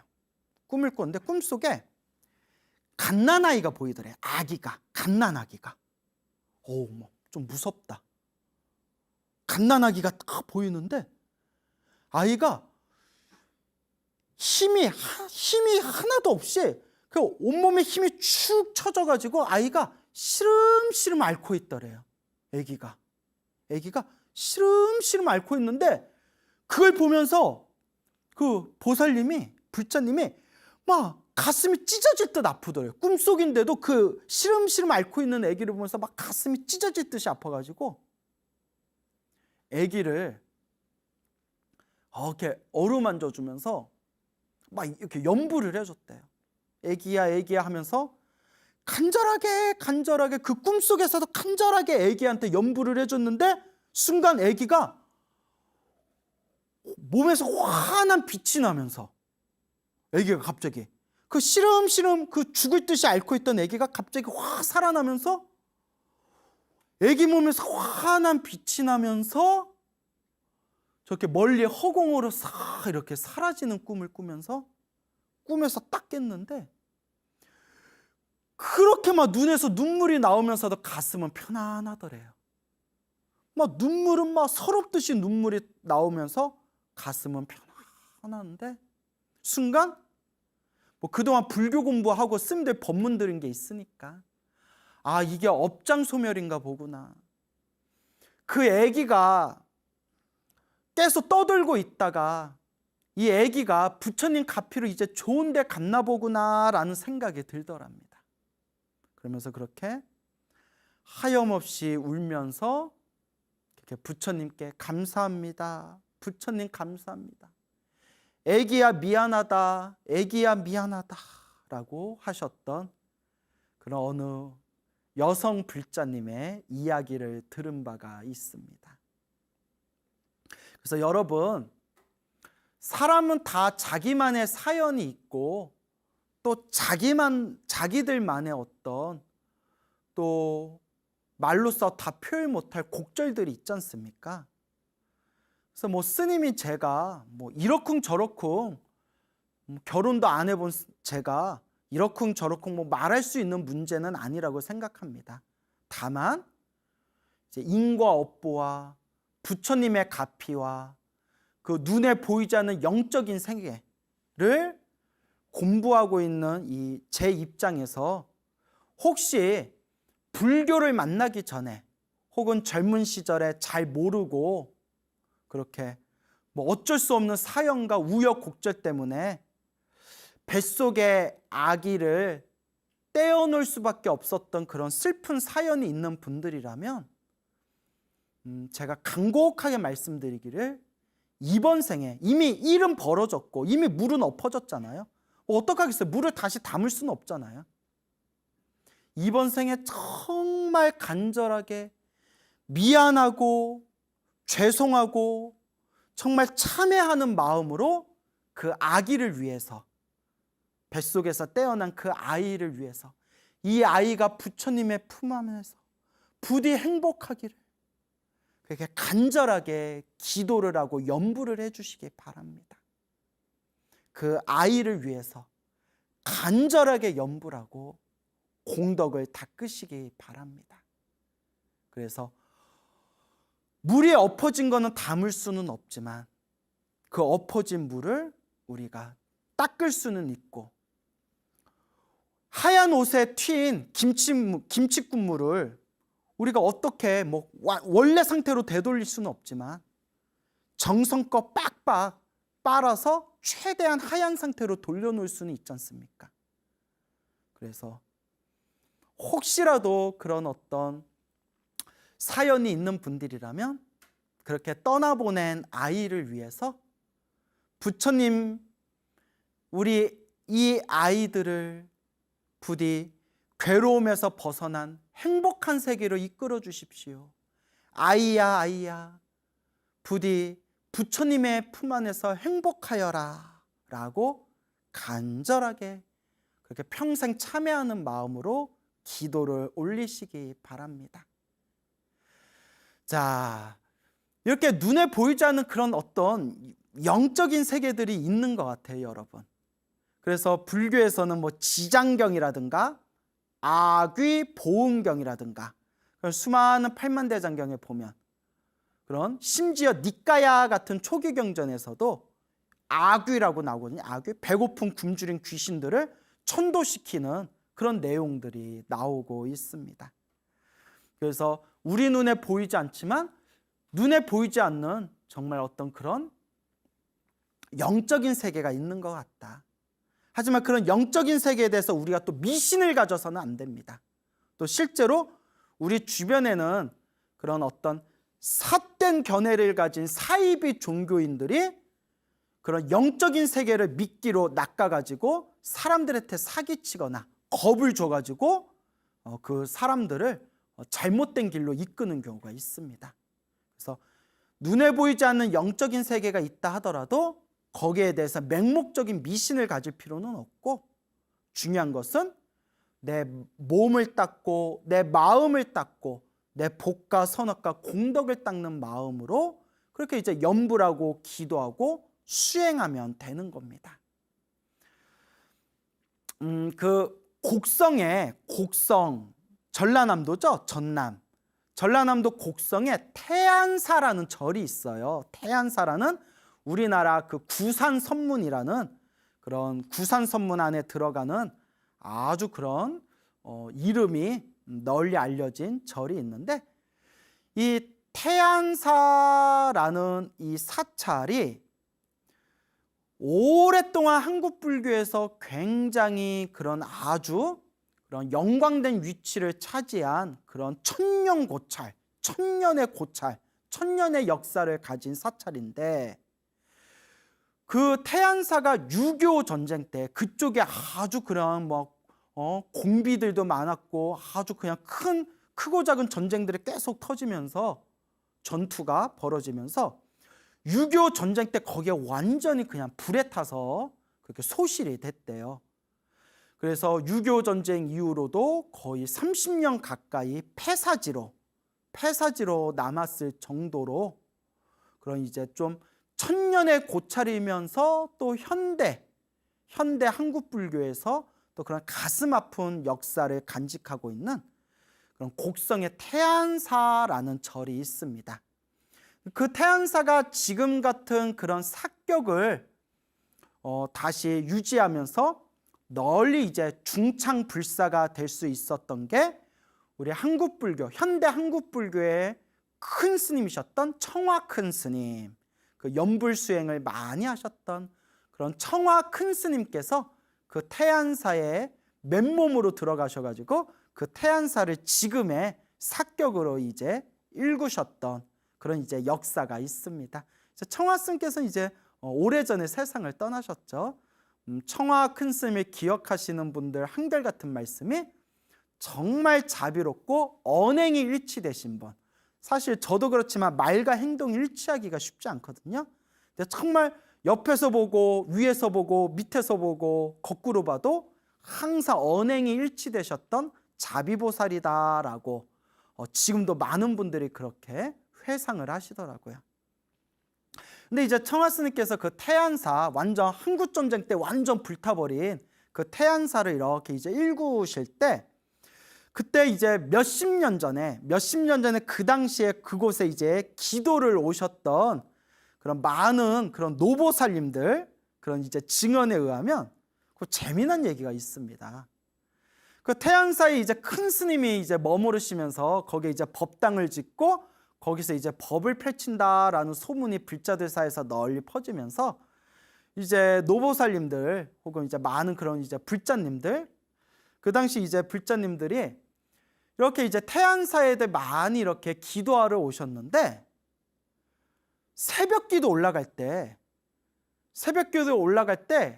그날따라 막 비가 부슬부슬 오거나 날씨가 짓궂거나 우리가 좀 음기가 많을 때, 음기라고 하죠. 좀 그늘진 차가운 음기가 많은 그런 부슬부슬 그런 비가 좀 오는 그런 날씨 때 새벽 기도 가려고 이렇게 태안사로 이렇게 이제 올라가다 보면 저기서 막 총을 든 군인들이 막 뛰어다니는 게 막 보인대요. 근데 한 명만 보인 게 아니라 여러 명이 수많은 사람들이 목격을 했대요. 야야야 뭐 훈련하냐? 아니 뭐 총 든 군인들이 막 뛰어다니고 막 우르르 막 왔다 갔다 하고 막 이러니까 뭐 훈련하나? 근데 어렴풋하지만 자세히 보면 좀 복장들이 이상하더래요. 어머 저거 뭐야? 어머 저거 뭐야? 눈치채셨죠? 알고 봤더니 한국전쟁 때 죽었던 그 군인들, 그 군인 영가들이 천도되지 못하고 아직도 그 전쟁하다 죽었으니까, 전투하다 죽었을까? 아직도 전투 중인 줄 알고, 아직도 전쟁 중인 줄 알고 천도되지 못하고 그 산, 그곳을 떠나지 못하고 그렇게 영가가 돼가지고 막 이렇게 나타나는 거예요. 아우 좀 슬프다. 예, 좀 무섭지만 좀 슬프다. 그걸 여러 사람들이 그걸 목격을 했답니다. 그런 것들을.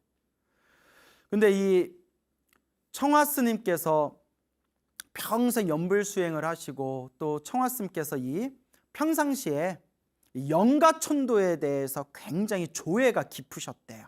아주 그 영가천도에 대해서 그런 깊이가 있으셨던 분이었기 때문에 이 청화 스님께서 태안사에 계시면서 오랫동안 공들여서 그 태안사에 있는 그곳에 천도되어지지 못한 그런 군인 영가들이라든가 뭐 공비 영가들이라든가 그곳에서 뭐 이렇게 생을 떠난 그런 중생들 영가들을 위해서 오랫동안 천도제를 올리고 불공을 올리면서 그렇게 공을 들이셨다고 합니다.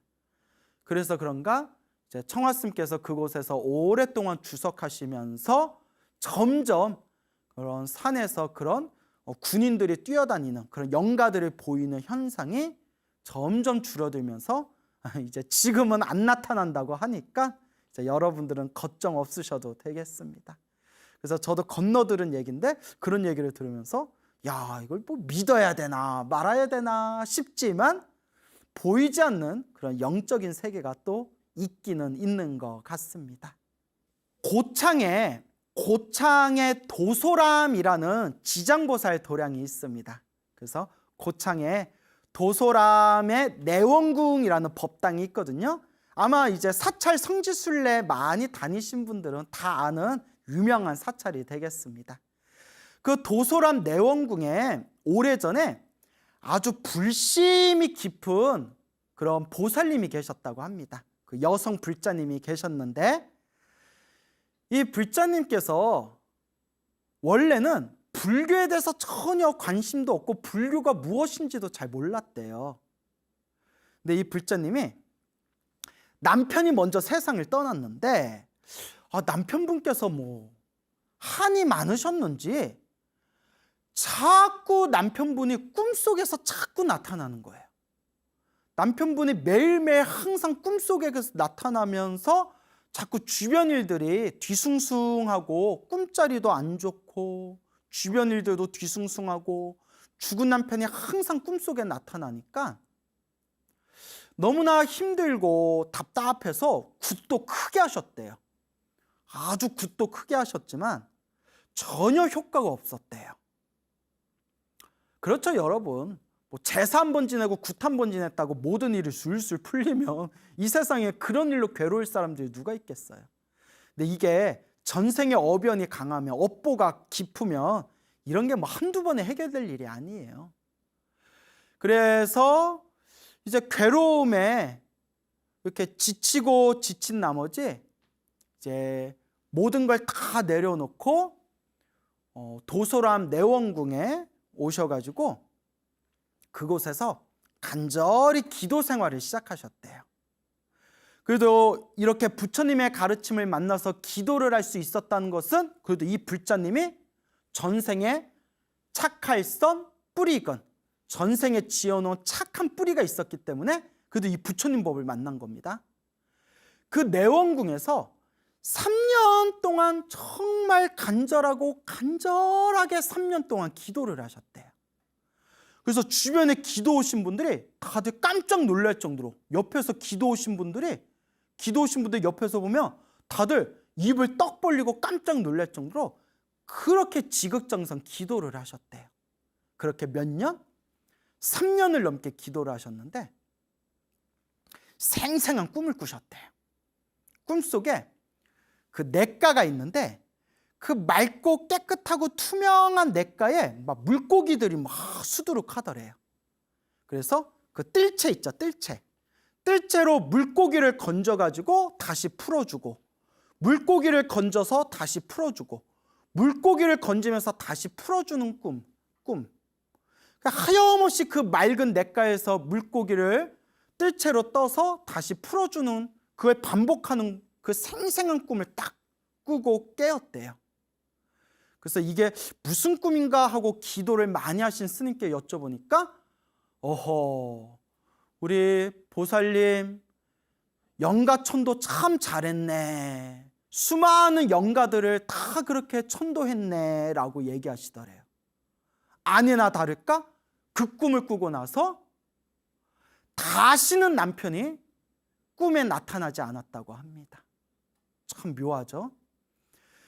그리고 한 가지 더 큰 또 가피를 경험한 게 막 허리도 안 좋고 다리 무릎도 안 좋고 온몸에 그냥 관절이 엉망이라서 한 달에 한 번씩 영양제 주사를 맞아야 할 정도로 그 몸의 상태가 안 좋았는데 기도하다가 꿈에서 어떤 남자가 나타나서 몸에다가 침을 딱 놔주는 꿈을 꾸고 난 뒤에 그 꿈을 꾸고 나서 몸의 관절의 통증이 싹 사라지고 몸의 건강이 굉장히 좋아져서 많이 편안해지는 그런 가피도 체험했다고 합니다. 그래서 그 불자님이 지금도 이 부처님의 은혜를 갚는 마음으로 지금도 신행생활을 잘하고 계신다고 합니다. 정말 놀라운 일이 아닐 수가 없습니다. 여러분, 오늘 여러분들에게 이렇게 또 재미난 이야기를 전해드렸습니다. 이 세상에는 수많은 그런 눈에 보이지 않는 영적인 존재들도 있기는 있는 것 같습니다. 하지만 거듭 말씀드리지만 그런 거에 너무 맹목적인 믿음을 가지실 필요는 없습니다. 제가 불교 공부를 하면서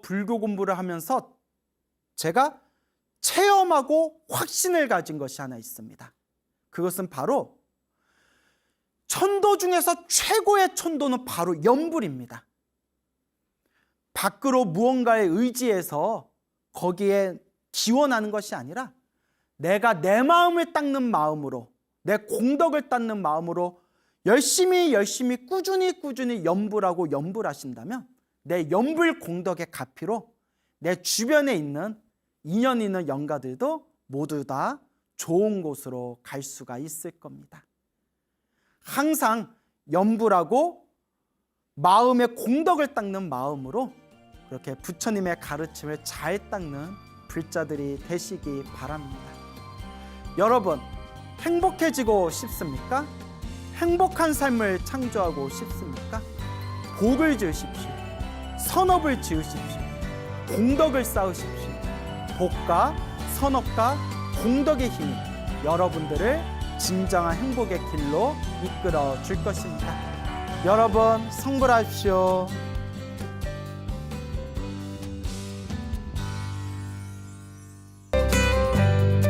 안녕하십니까? 소중한 나 무한행복 소나무 시간입니다. 여러분들 만나 뵙게 되어서 진심으로 반갑습니다. 우리 부처님의 가르침은 참으로 심오합니다. 그리고 부처님의 가르침을 세상에 널리 펼치고 우리 중생들을 고통에서 구제해 주시는 우리 거룩하신 이 보살님들의 가피는 참으로 위대하고 참으로 신묘합니다. 그래서 우리 중생들이 부처님의 가르침을 통해서 밝고 환한 진리의 가르침을 닦을 수가 있고, 또한 우리가 이 사바세계에서 힘들고 괴롭고 답답할 때마다 간절히 불보살님께 의지해서 우리는 크나큰 가피를 체험할 수가 있습니다. 그래서 우리 주변에 보면 지금 이 순간에도 힘들고 괴롭고 답답할 때 간절하게 부처님을 생각하고 간절하게 보살님의 명호를 부르면서 불보살님을 향한 그런 간절한 기도의 힘으로써 이 힘들고 어려운 역경 속에서 그런 삶의 큰 의지가 되고 삶의 큰 희망을 되찾을 수 있는 그런 수많은 불자님들이 직접 체험하신 그런 가피 이야기가 지금 이 순간에도 현재 진행형으로 이루어지고 있습니다. 제가 얼마 전에 또 아주 기분 좋은, 정말 이 기분이 좋은 그런 좋은 소식을 듣게 되었습니다. 그 미국에 대연불보정사라는 절이 있습니다. 미국에 대연불보정사라는 그런 이제 한국 불교를 널리 포교하고 있는 그런 미국의 그런 사찰이 있는데, 거기에 수연이라는 비구니 스님이 계십니다. 수연 스님이라는 분이 계시는데, 여러분들 혹시 기억하시는지 모르겠어요. 오래전에 소나무를 하도 오랫동안 해가지고 저도 언제적 이야기인지 저도 기억이 다 안 나는데, 간혹 불자님들이 쓰는 예전에 몇 년 전에 소나무에 무슨 이야기 하셨는데 그게 몇 회분에 나와요 하면 예전에 제가 다 기억하고 있었는데 하도 오래 하다 보니까 저도 이제 제가 무슨 이야기를 몇 회분에서 했었는지를 다 기억을 못해요. 참. 그런데 예전에 여러분들 기억하신지 모르겠는데 제가 이런 가피 이야기를 전해드린 적이 있어요. 한번 머리에 떠올려 보세요. 미국에 어느 비구니 스님이 계시는데, 노 비구니 스님이 계시는데 갑자기 심장에 문제가 생겼다. 심장에 문제가 생겨가지고 그날 천수천왕 관세음보살님 그 보살상 앞에서 관세음보살님 저에게 힘을 주세요. 가피를 주세요. 라고 간절하게 기도하고 잠이 드셨는데 한밤중에 꿈에서 하얀 옷을 입은 사람들이 나타나서 심장을 쪼개가지고 요 심장을 고쳐주는 그런 꿈을 꾸고 난 뒤에 심장병이 흔적도 없이 사라졌다라는 말씀을, 그런 가피 이야기를 예전에 드렸는데 혹시 기억나십니까? 예, 아마 기억나시는 분들도 계실 겁니다. 그 비구니 스님께서 또 저에게 이번에 직접 해주신 말씀입니다. 그래서 저 미국의 대연 불보정사라는 곳에 그 천수천왕 관세음보살님의 가피로 그 심장의 문제가 흔적도 없이 그 병고가 사라지셨던 그 수연이라는 비구니 스님께서 이번에 또 굉장히 기분 좋은 아주 좋은 이야기, 가피 체험담을 또 저에게 들려주셨습니다. 그 대연 불보정사라는 사찰에 어느 여성 불자님이 계셨나 봐요. 그 여성 불자님이 온 가족이 함께 그 사찰에 다니고 있는데 몇 달 전에 그 병원에서 검사를 받았는데 검사 결과 췌장암 그 판정을 받게 되었다고 합니다. 췌장암이라는 진단을 받게 되었는데 그 췌장암이 암 중에서도 가장 고치기가 까다롭고 어렵다라고 그렇게 알려져 있지 않습니까? 근데 그나마 다행인 게 초기 진행이라서 그 의사 선생님이 이렇게 치료 잘 받고 이제 수술하면 이제 낫게 될 것이다, 뭐 이렇게 말씀을 잘 해줬나 봅니다. 그러니까 그 불자님이 너무나 가슴이 답답하고 또 췌장암이라니까 우리도 그렇잖아요. 뭐 갑자기 검사 받았는데 암이다라는 소리 들으면 얼마나 심란하겠어요. 그래서 이제 절에 와서 스님하고 이렇게 상담을 하니까 스님께서 괜찮다. 요새 의료기술이 얼마나 좋으냐. 그러니까 병원에 잘 다니고 이렇게 치료받으면서 부처님께 간절하게 기도하면 된다. 우리 같이 부처님께 기도하면서 힘을 내자. 치료를 잘 받자. 이렇게 스님께서 잘 이렇게 보듬어 주셨나 봐요. 그래서 6개월 동안 치료를 받으면서 꾸준히 병원에 다니며 치료를 받으면서 수술 날짜를 정해놓고 6개월 동안 온 가족의 일심으로 다 함께 절에 다니면서 부처님께 간절하게 기도를 올렸다고 합니다. 얼마나 간절했겠어요. 온 가족이 다 함께 부처님 우리들에게 가피를 주소서. 부처님 이 병고에서 빨리 편안함을 얻을 수 있게 해주십시오. 간절하게 이제 기도를 했겠죠.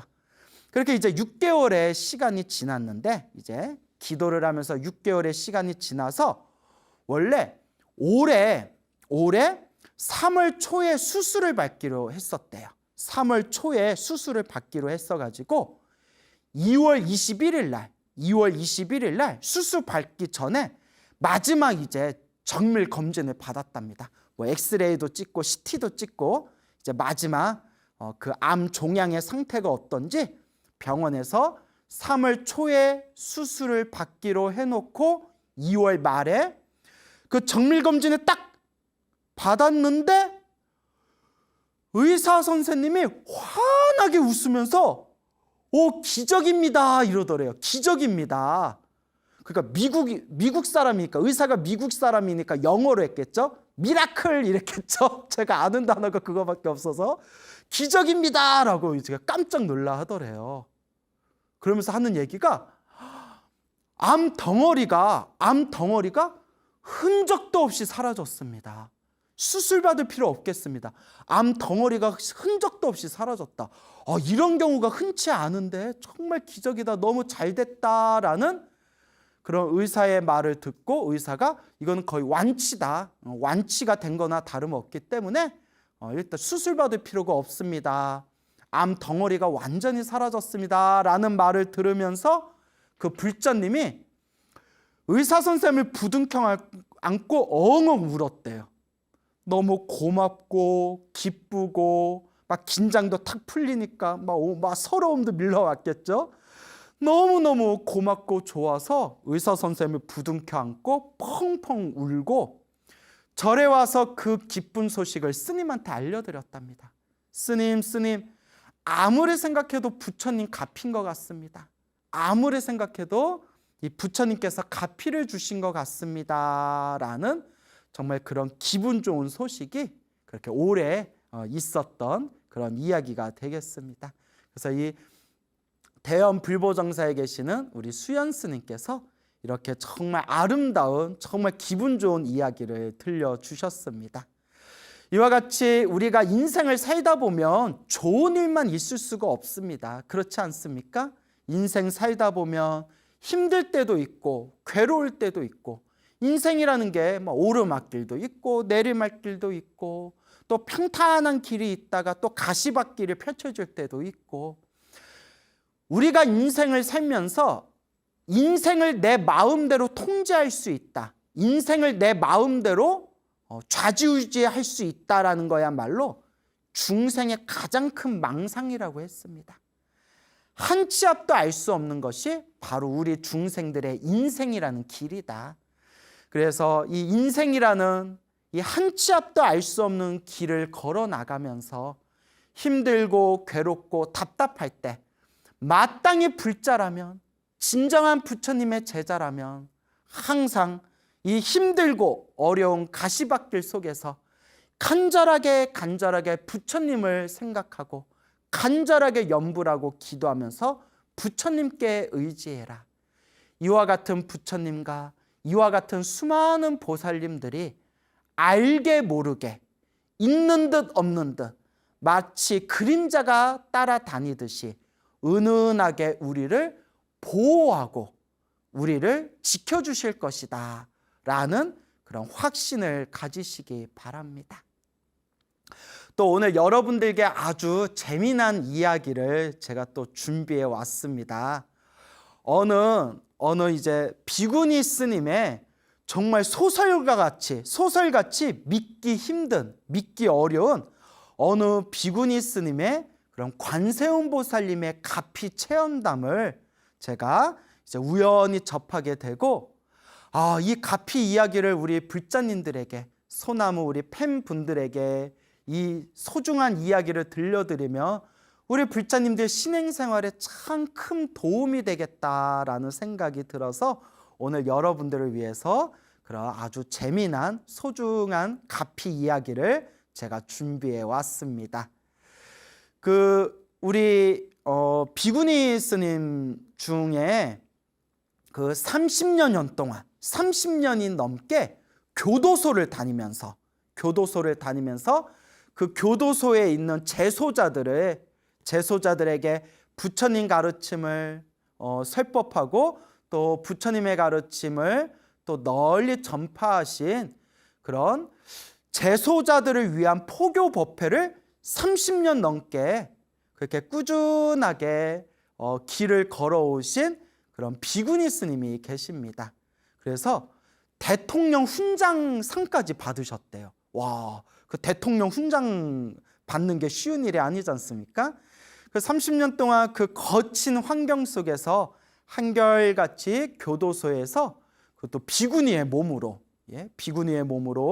그렇게 수많은 제소자들에게 부처님의 소중한 가르침을 전달하고 그렇게 널리 전파하셨던 정현이라는 비구니 스님이 계시더라고요. 저도 누군지는 잘 몰라요. 이런 훌륭한 분이 계셨구나라는 걸 저도 요 근래 알게 되었는데 이 정현이라는 이 비구니 스님께서 지금까지 머리를 깎고 출가 생활을 하면서 정말 소설책에서나 볼 수 있을 법한 그런 정말 놀랍고 신비한 관세음 보살님의 가피를 3번을 경험하셨더라고요. 저도 그걸 보면서 야, 신기하다. 이렇게 30년 동안 널리 부처님 가르침을 전하면서 대통령 훈장상까지 받으시고 그리고 오로지 일심으로 부처님 가르침을 세상에 널리 전하는 이제 포교의 삶을 사셨던 분이니까 이제 거짓말을 할 리는 없을 거다라고 이제 제가 믿음이 생기더라고요. 그래서 그분께서 정말 놀라운 관세음보살님의 가피를 체험하셨는데, 첫 번째 가피는 행자 시절에 경험을 하셨다고 합니다. 행자 시절에 이제 어린 나이에 이제 일찍 이제 행자가 되었는데, 머리를 깎고 이제 출가하면 우리가 정식 승려가 되기 전에 행자 생활이라는 것을 약 1년 이상, 한 6개월에서 1년 이상 절에서 행자 생활을 보내게 되거든요. 그때 어린 나이에 이제 행자가 돼가지고 공양간, 이제 후원간에서 이렇게 이제 일을 하고 있었는데 그때 뭐 이렇게 반찬 만들고 뭐 이렇게 음식을 튀기고 있었나 봐요. 그만 그 요리하는 와중에 기름방울이 탁 튀었대요. 어떡해. 기름방울이 탁 튀면서 왼쪽 망막, 왼쪽 눈알에 탁 하고 기름방울이 튀면서 왼쪽에 망막이 타버렸대요. 으악 하고 이제 놀랬겠죠. 주변에서 난리가 나면서 이거 어떻게 기름방울이 눈동자에 정통으로 튀었으니까 그 주변 사람들이 와 이거 실명되겠다. 이거 어떡하냐. 생각만 해도 끔찍하네요.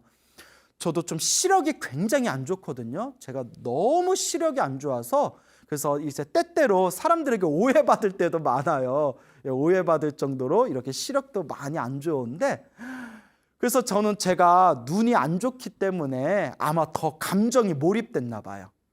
그 뜨거운 기름방울이 눈동자에 톡 하고 튀면서 망막이 막 타버리는 느낌이 들더래요. 그래서 그날 일단 이렇게 안정을 취하는데 그날 밤 꿈에 관세음보살님이 환하게 나타나셔서 우리 불교에서는 부처님, 불보살님의 요 미간 있죠. 눈썹 사이 미간을 백호라고 부릅니다. 백호. 이렇게 하얀 털이 나 있다 해가지고 백호라고 부르거든요. 이 미간 사이를. 그래서 석굴암에 보면 석굴암 부처님이 요 미간에 뭐 보석 같은 거 이렇게 이제 박혀 있지 않습니까? 관세음보살님이 환하게 나타나셔서 요 눈썹 사이에 한가운데 백호에서 환한 광명을 뿜어내면서 스님의 꿈에 싹 나타나시더래요. 그리고 그 백호광명의 광명이 그 행자 눈에 이제 기름이 튀어가지고 이제 잠들어 있는 행자의 몸을 환하게 비춰주시더래요. 관세음보살님의 광명이. 그리고 새벽에 눈을 딱 떴는데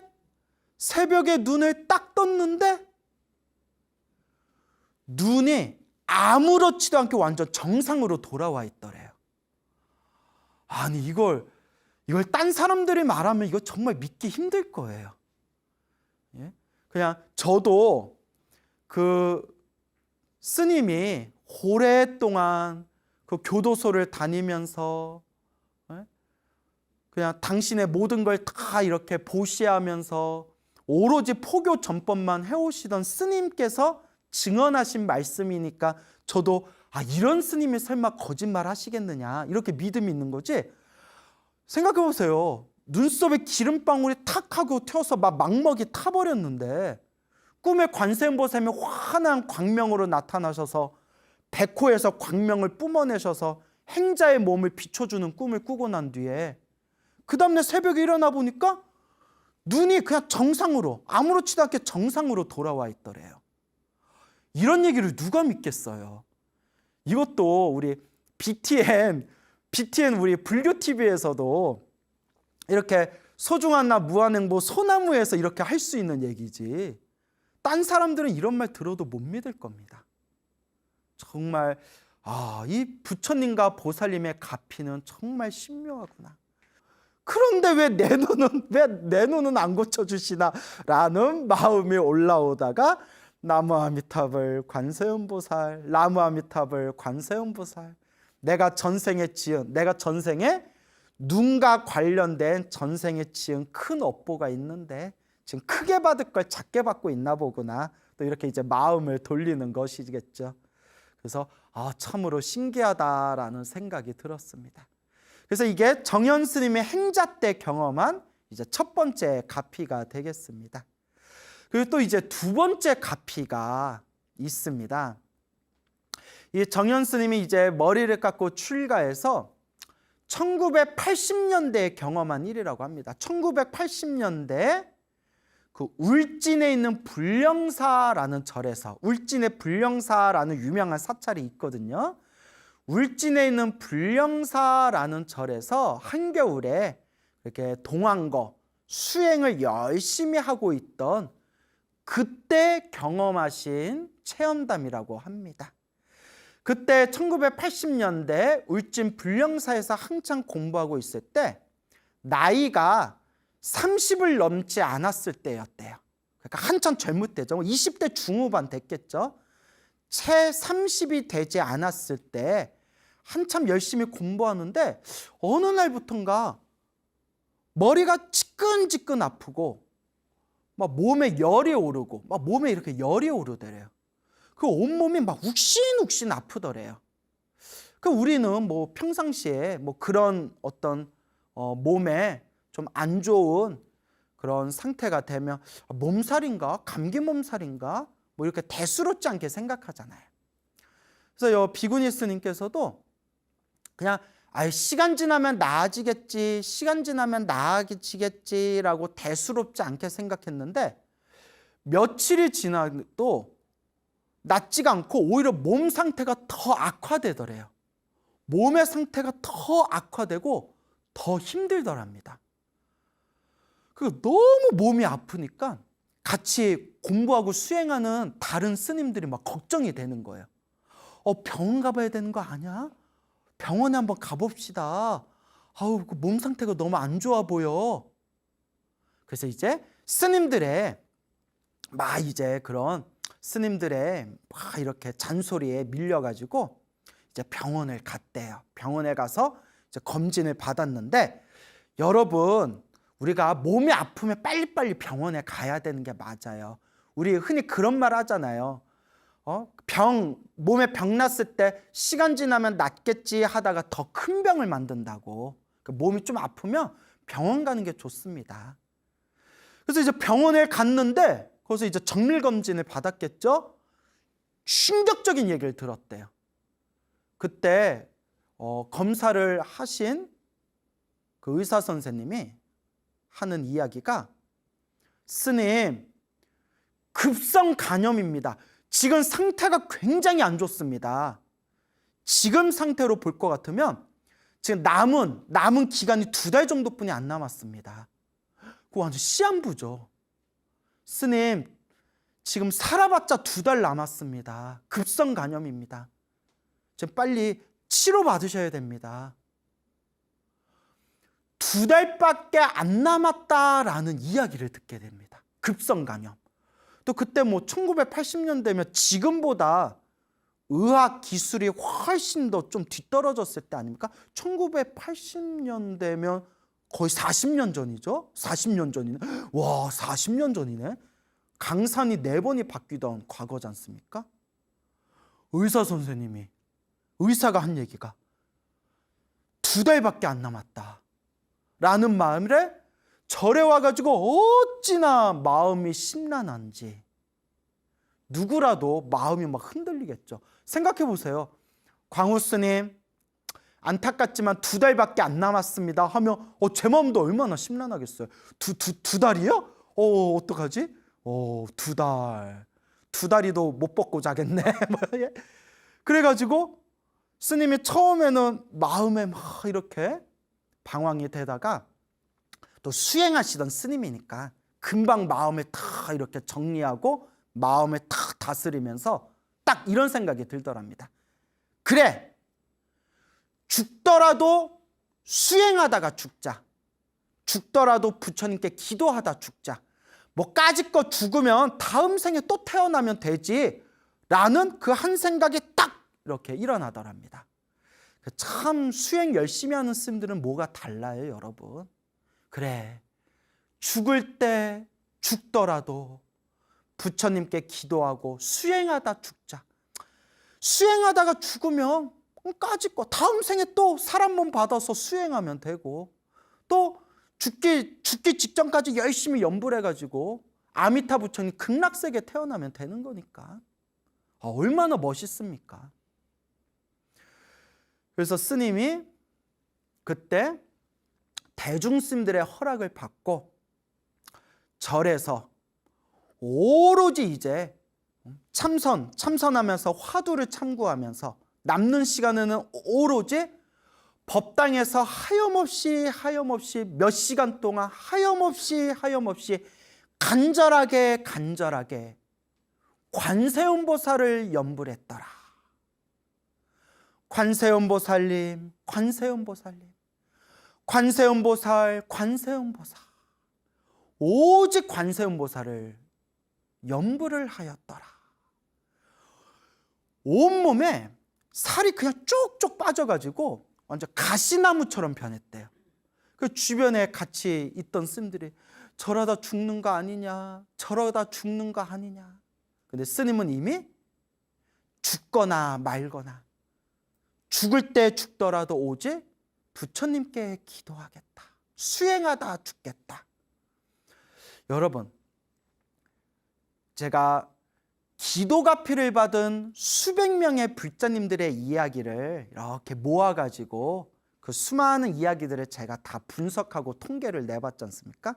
의외로 소원이 이루어진다, 안 이루어진다, 산다, 죽는다, 이거다, 저거다, 부처님이 도와주신다, 안 도와주신다, 이런 모든 생각을 그냥 다 비워버리고 마음을 다 놓아버리고 그냥 오직 연불하고 오직 기도할 때 그 텅 빈 마음에서 정말 말로서는 설명할 수 없는 엄청난 에너지, 그 신비한 힘이 솟구친다는 것을 수많은 불제자의 가피 이야기를 제가 이렇게 수집하고 살펴보면서 이 텅 빈 마음, 집착 없는 마음으로 기도하고 연불할 때 훨씬 더 강력한 에너지가 나오는구나라는 걸 제가 이렇게 확인할 수가 있었습니다.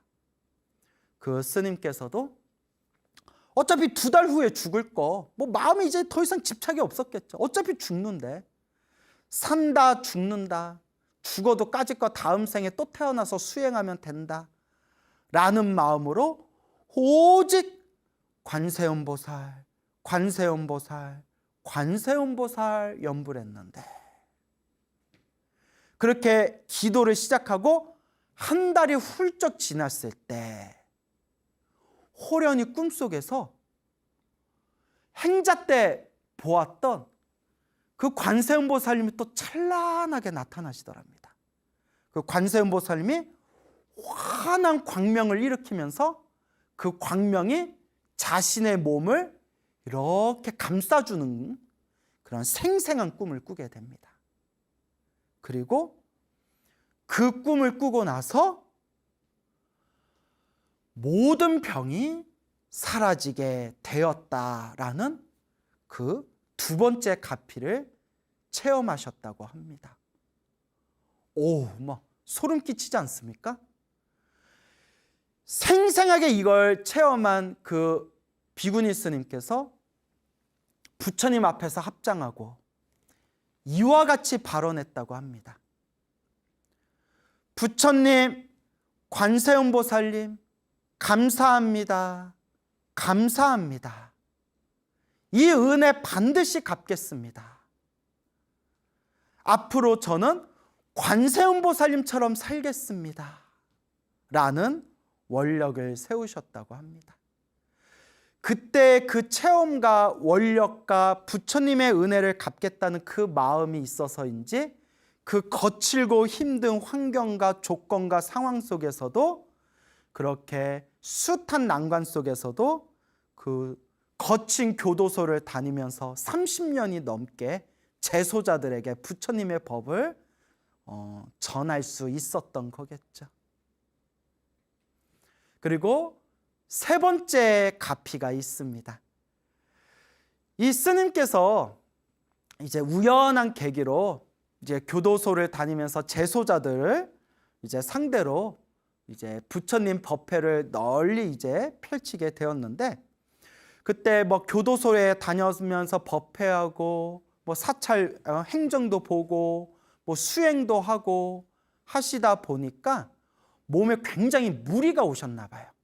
굉장히 큰 무리가 오셨는데, 어느 날 교도소에 가서 교도소에서 이제 법회를 마치고 재소자들을 위한 법회를 마치고, 그날 이렇게 이제 법회를 마치고 오시는 길에 갑자기 정신을 잃고 쓰러지셨대요.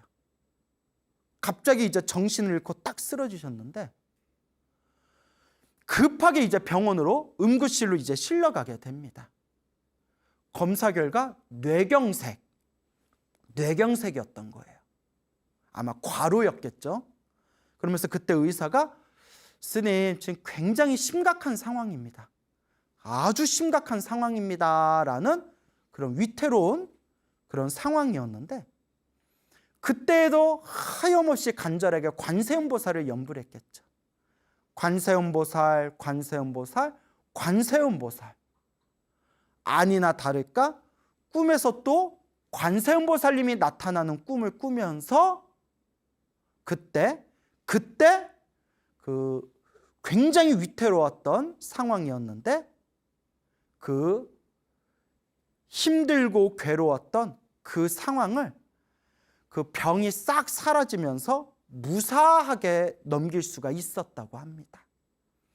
그래서 스님께서 하시는 말씀이, 그때 자기가 이미 한번 죽은 목숨이었는데 그때 관세음보살님의 가피 덕분에 다시 내가 이와 같이 일어날 수 있었다라고 이제 회고를 하시게 됩니다. 남들은 평생에 한 번 경험하기도 힘든 이 관세음보살님의 이 생생한 가피를 행자 때, 기름방울이 왼쪽 눈에 튀겼던 그 행자 때 한번 경험하고, 그 다음에 30이 채 되지 않았던 젊은 시절에 울진 불령사에서 수행하고 있었을 때 급성 간염으로 2달밖에 못 삽니다 라는 의사의 말을 들었던 그 시절에 두 번째 가피를 체험하게 되었고, 또 한참의 세월이 지난 뒤에 한창 열심히 포교 활동을 하고 있었을 때 과로로 인한 뇌경색으로 의식을 잃고 쓰러져서 의사가 정말 위태로운 상황입니다 라고 했던 그 상황에서도 꿈에서 관세음보살님을 칭견하고 그 병이 싹 사라지게 된 그런 세 번째 가피를 체험하게 된 그런 비구니 스님의 놀라운 이야기가 지금까지 전해지고 있습니다. 정말 놀랍지 않을 수가 없습니다. 이런 이야기를 통해서 부처님 가피는 분명히 있구나, 관세음보살 가피는 분명히 있구나, 불보살님의 가피는 현재 진행형이고 알게 모르게 항상 우리를 보호하고 도와주시는구나 라는 것을 우리가 생생하게 지금 이 순간에도 우리가 목격할 수가 있는 겁니다. 우리 불자 여러분, 인생을 살다 보면 좋은 일이 생길 때도 있고, 인생을 살다 보면 힘들고 괴롭고 답답할 때가 있습니다. 부처님께서는 경전에서 분명히 말씀하셨습니다. 우리 앞에 펼쳐진 행복도 불행도, 우리 앞에 펼쳐진 좋은 일도 나쁜 일도, 이 모두가 내가 지은 업의 인연이다. 이 모든 게 다 내가 지은 업의 인연이다. 그래서 우리 불자들은 좋은 일이 생기면 좋은 일이 생길 때마다 내가 과거 전생에서부터 복과 선업을 많이 지어서 이 좋은 결과를 얻게 되었구나, 내가 앞으로도 더 열심히 복과 선업을 지어야겠구나 라고 마음을 바르게 세우셔야 됩니다. 우리 불자들이 살아가면서 힘들고 괴롭고 답답한 역경과 난관을 만났을 때도 내가 과거 전생에서부터 지금까지 지었던 숙제와 빚이 있구나, 내가 그 숙제와 빚을 갚기 위한 과정이구나, 그러니 더 열심히 기도해서 업장을 소멸하고 더 열심히 복과 선업을 지어야 되겠구나라는 바른 마음을 세우셔야 됩니다. 지금 이 순간에도, 그리고 또 실제로 지난 몇 년 동안 이 소나무를 시청하면서 그래? 나도 기도 한번 해볼까? 하다가 정말 기도를 통해서 불보살님의 가피를 실제로 생생하게 체험하신 그런 불자분들이 굉장히 많습니다. 그런 분들이 저를 볼 때마다 감사합니다, 감사합니다, 스님. 스님 방송 보고 스님 말씀을 긴가민가 하면서도 한번 기도해 볼까 하다가 기도하면 기도할수록 몸과 마음이 편안해지고 또 심지어는 정말 힘들고 괴로웠던 그런 상황들을 너무 기적같이 지혜롭게 그것을 해결하게 되었습니다. 스님, 부처님 가피, 보살님 가피는, 불보살의 가피는 분명히 있다는 것을 저는 믿게 되었습니다 라는 그런 인사 말씀을 엄청나게 받았습니다. 하지만 또 실제로 우리 주변에는 스님, 제가 이렇게 열심히 기도했는데 저는 왜 그런 가피가 없을까요? 스님, 저도 열심히 기도한 것 같은데 왜 이렇게 자꾸 안 좋은 일이 생길까요? 스님, 제가 정말 열심히 기도해가지고 다른 일들은 잘 풀렸는데 그 인간은 계속 저를 괴롭히고 있습니다. 왜 저 사람은 저를, 이렇게 기도를 열심히 하는데도 왜 저렇게 저를 괴롭히는 걸까요? 그런 기도를 열심히 했음에도 불구하고 그런 속상한 사연을 가진 분들이 또 실제로 많이 계십니다. 저도 그런 부분에 대해서 많은 고민을 했습니다. 어떤 분은 정말 열심히 기도해서 병원에서도 포기했던 그런 시한부 인생 같았던 그런 인생 속에서 그 기도를 통해 병이 완전히 소멸해서 건강을 회복하셨던 분이 있는가 하면, 정말 기도를 열심히 하고 기도를 열심히 했는데도 결국 그 병으로 인해서 그렇게 그냥 세상의 인연에 다해서 떠나신 분들도 계시고, 정말 중생의 이 인생이라는 것은 한 치 앞도 알 수가 없습니다. 어떤 분은 정말 이렇게 생생하게 기도 체험을 하신 분이 있는가 하면, 어떤 분은 기도를 열심히 했는데도 왜 나는 소나무에서 들었던 것 같은 그런 가피가 없는 걸까? 이렇게 속상해하는 분들도 분명히 계십니다. 또 저 또한 그런 부분에 대해서 많은 고민을 했었죠. 그리고 이 속에서 부처님의 경전과 부처님의 말씀 속에서 제가 배우게 된 것은 바로 내가 지은 업은 결국 내가 받을 수밖에 없다. 전생의 숙제와 전생에 지어놓은 빚이 적은 사람들은 이번 생에 조금만 기도해도 업장을 빨리 소멸할 수 있지만, 과거 전생에 쌓아놓은 숙제가 많고 지어놓은 빚이 많은 사람들은 이번 생에 갚아야 할 게 많기 때문에 남들보다 더 기도를 많이, 더 오래 해야 갚을 수가 있는 것들이다. 이것도 다 본인이 지은, 중생이 스스로 지은 업의 인연인 것이다 라고 우리 부처님과 큰 스님들께서는 말씀하고 계십니다. 하지만 여러분들 꼭 명심하셔야 됩니다. 내가 기도를 하면서 오늘 소개해드린 그 비구니 스님과 같은 정말 신비하고 생생한 가피를 받았건 받지 않았건, 기도를 열심히 했는데도 효과가 있건 없건 그것과는 상관없이 분명히 부처님과 보살님들이 증명하셨다시피 내가 이 순간 염불하고 기도하면 염불하고 기도한 만큼 반드시 공덕은 쌓이고 있는 것입니다. 불보살님의 이 심오한 가피의 세계는 중생의 업장의 아르마리로서는 다 헤아릴 수가 없습니다. 그래서 부처님께서 말씀하셨기를, 그대가 수행한 것은 절대 헛것으로, 허투루 사라지지 않는다. 소원이 이루어졌건 소원이 이루어지지 않았건 반드시 수행하고 연부랑 공덕은 반드시 남아있고, 다만 크게 받을 것을 작게 받고 있는 과정이다. 여러분 명심하시기 바랍니다.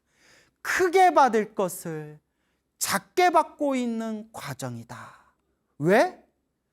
내가 지은 업은 내가 풀고 내가 지은 업의 인연은 내가 닦아야 되기 때문에 우리 중생이 시작 없는 옛적부터 탐욕과 성냄과 어리석음으로 몸과 말과 생각으로 지었던 그 모든 그 업장들을 내가 지금 닦아나가고 있는 과정이다 라는 것을 명심하시기 바랍니다. 여러분, 흔들리지 마십시오. 흔들리지 마십시오. 지금 이 순간에도 불보살님의 가피를 받은 수많은 불제자들이 있습니다. 근데 나만 효과가 없는 게 아닙니다. 분명히 효과가 있지만 다만 지금 크게 받을 걸 작게 받고 있는 업장소멸의 과정입니다. 믿음을 가지시기 바랍니다.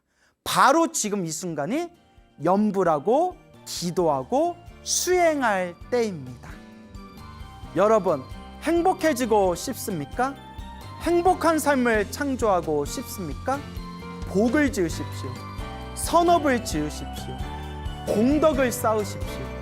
복과 선업과 공덕의 힘이 여러분들을 진정한 행복의 길로 이끌어 줄 것입니다. 여러분, 성불하십시오.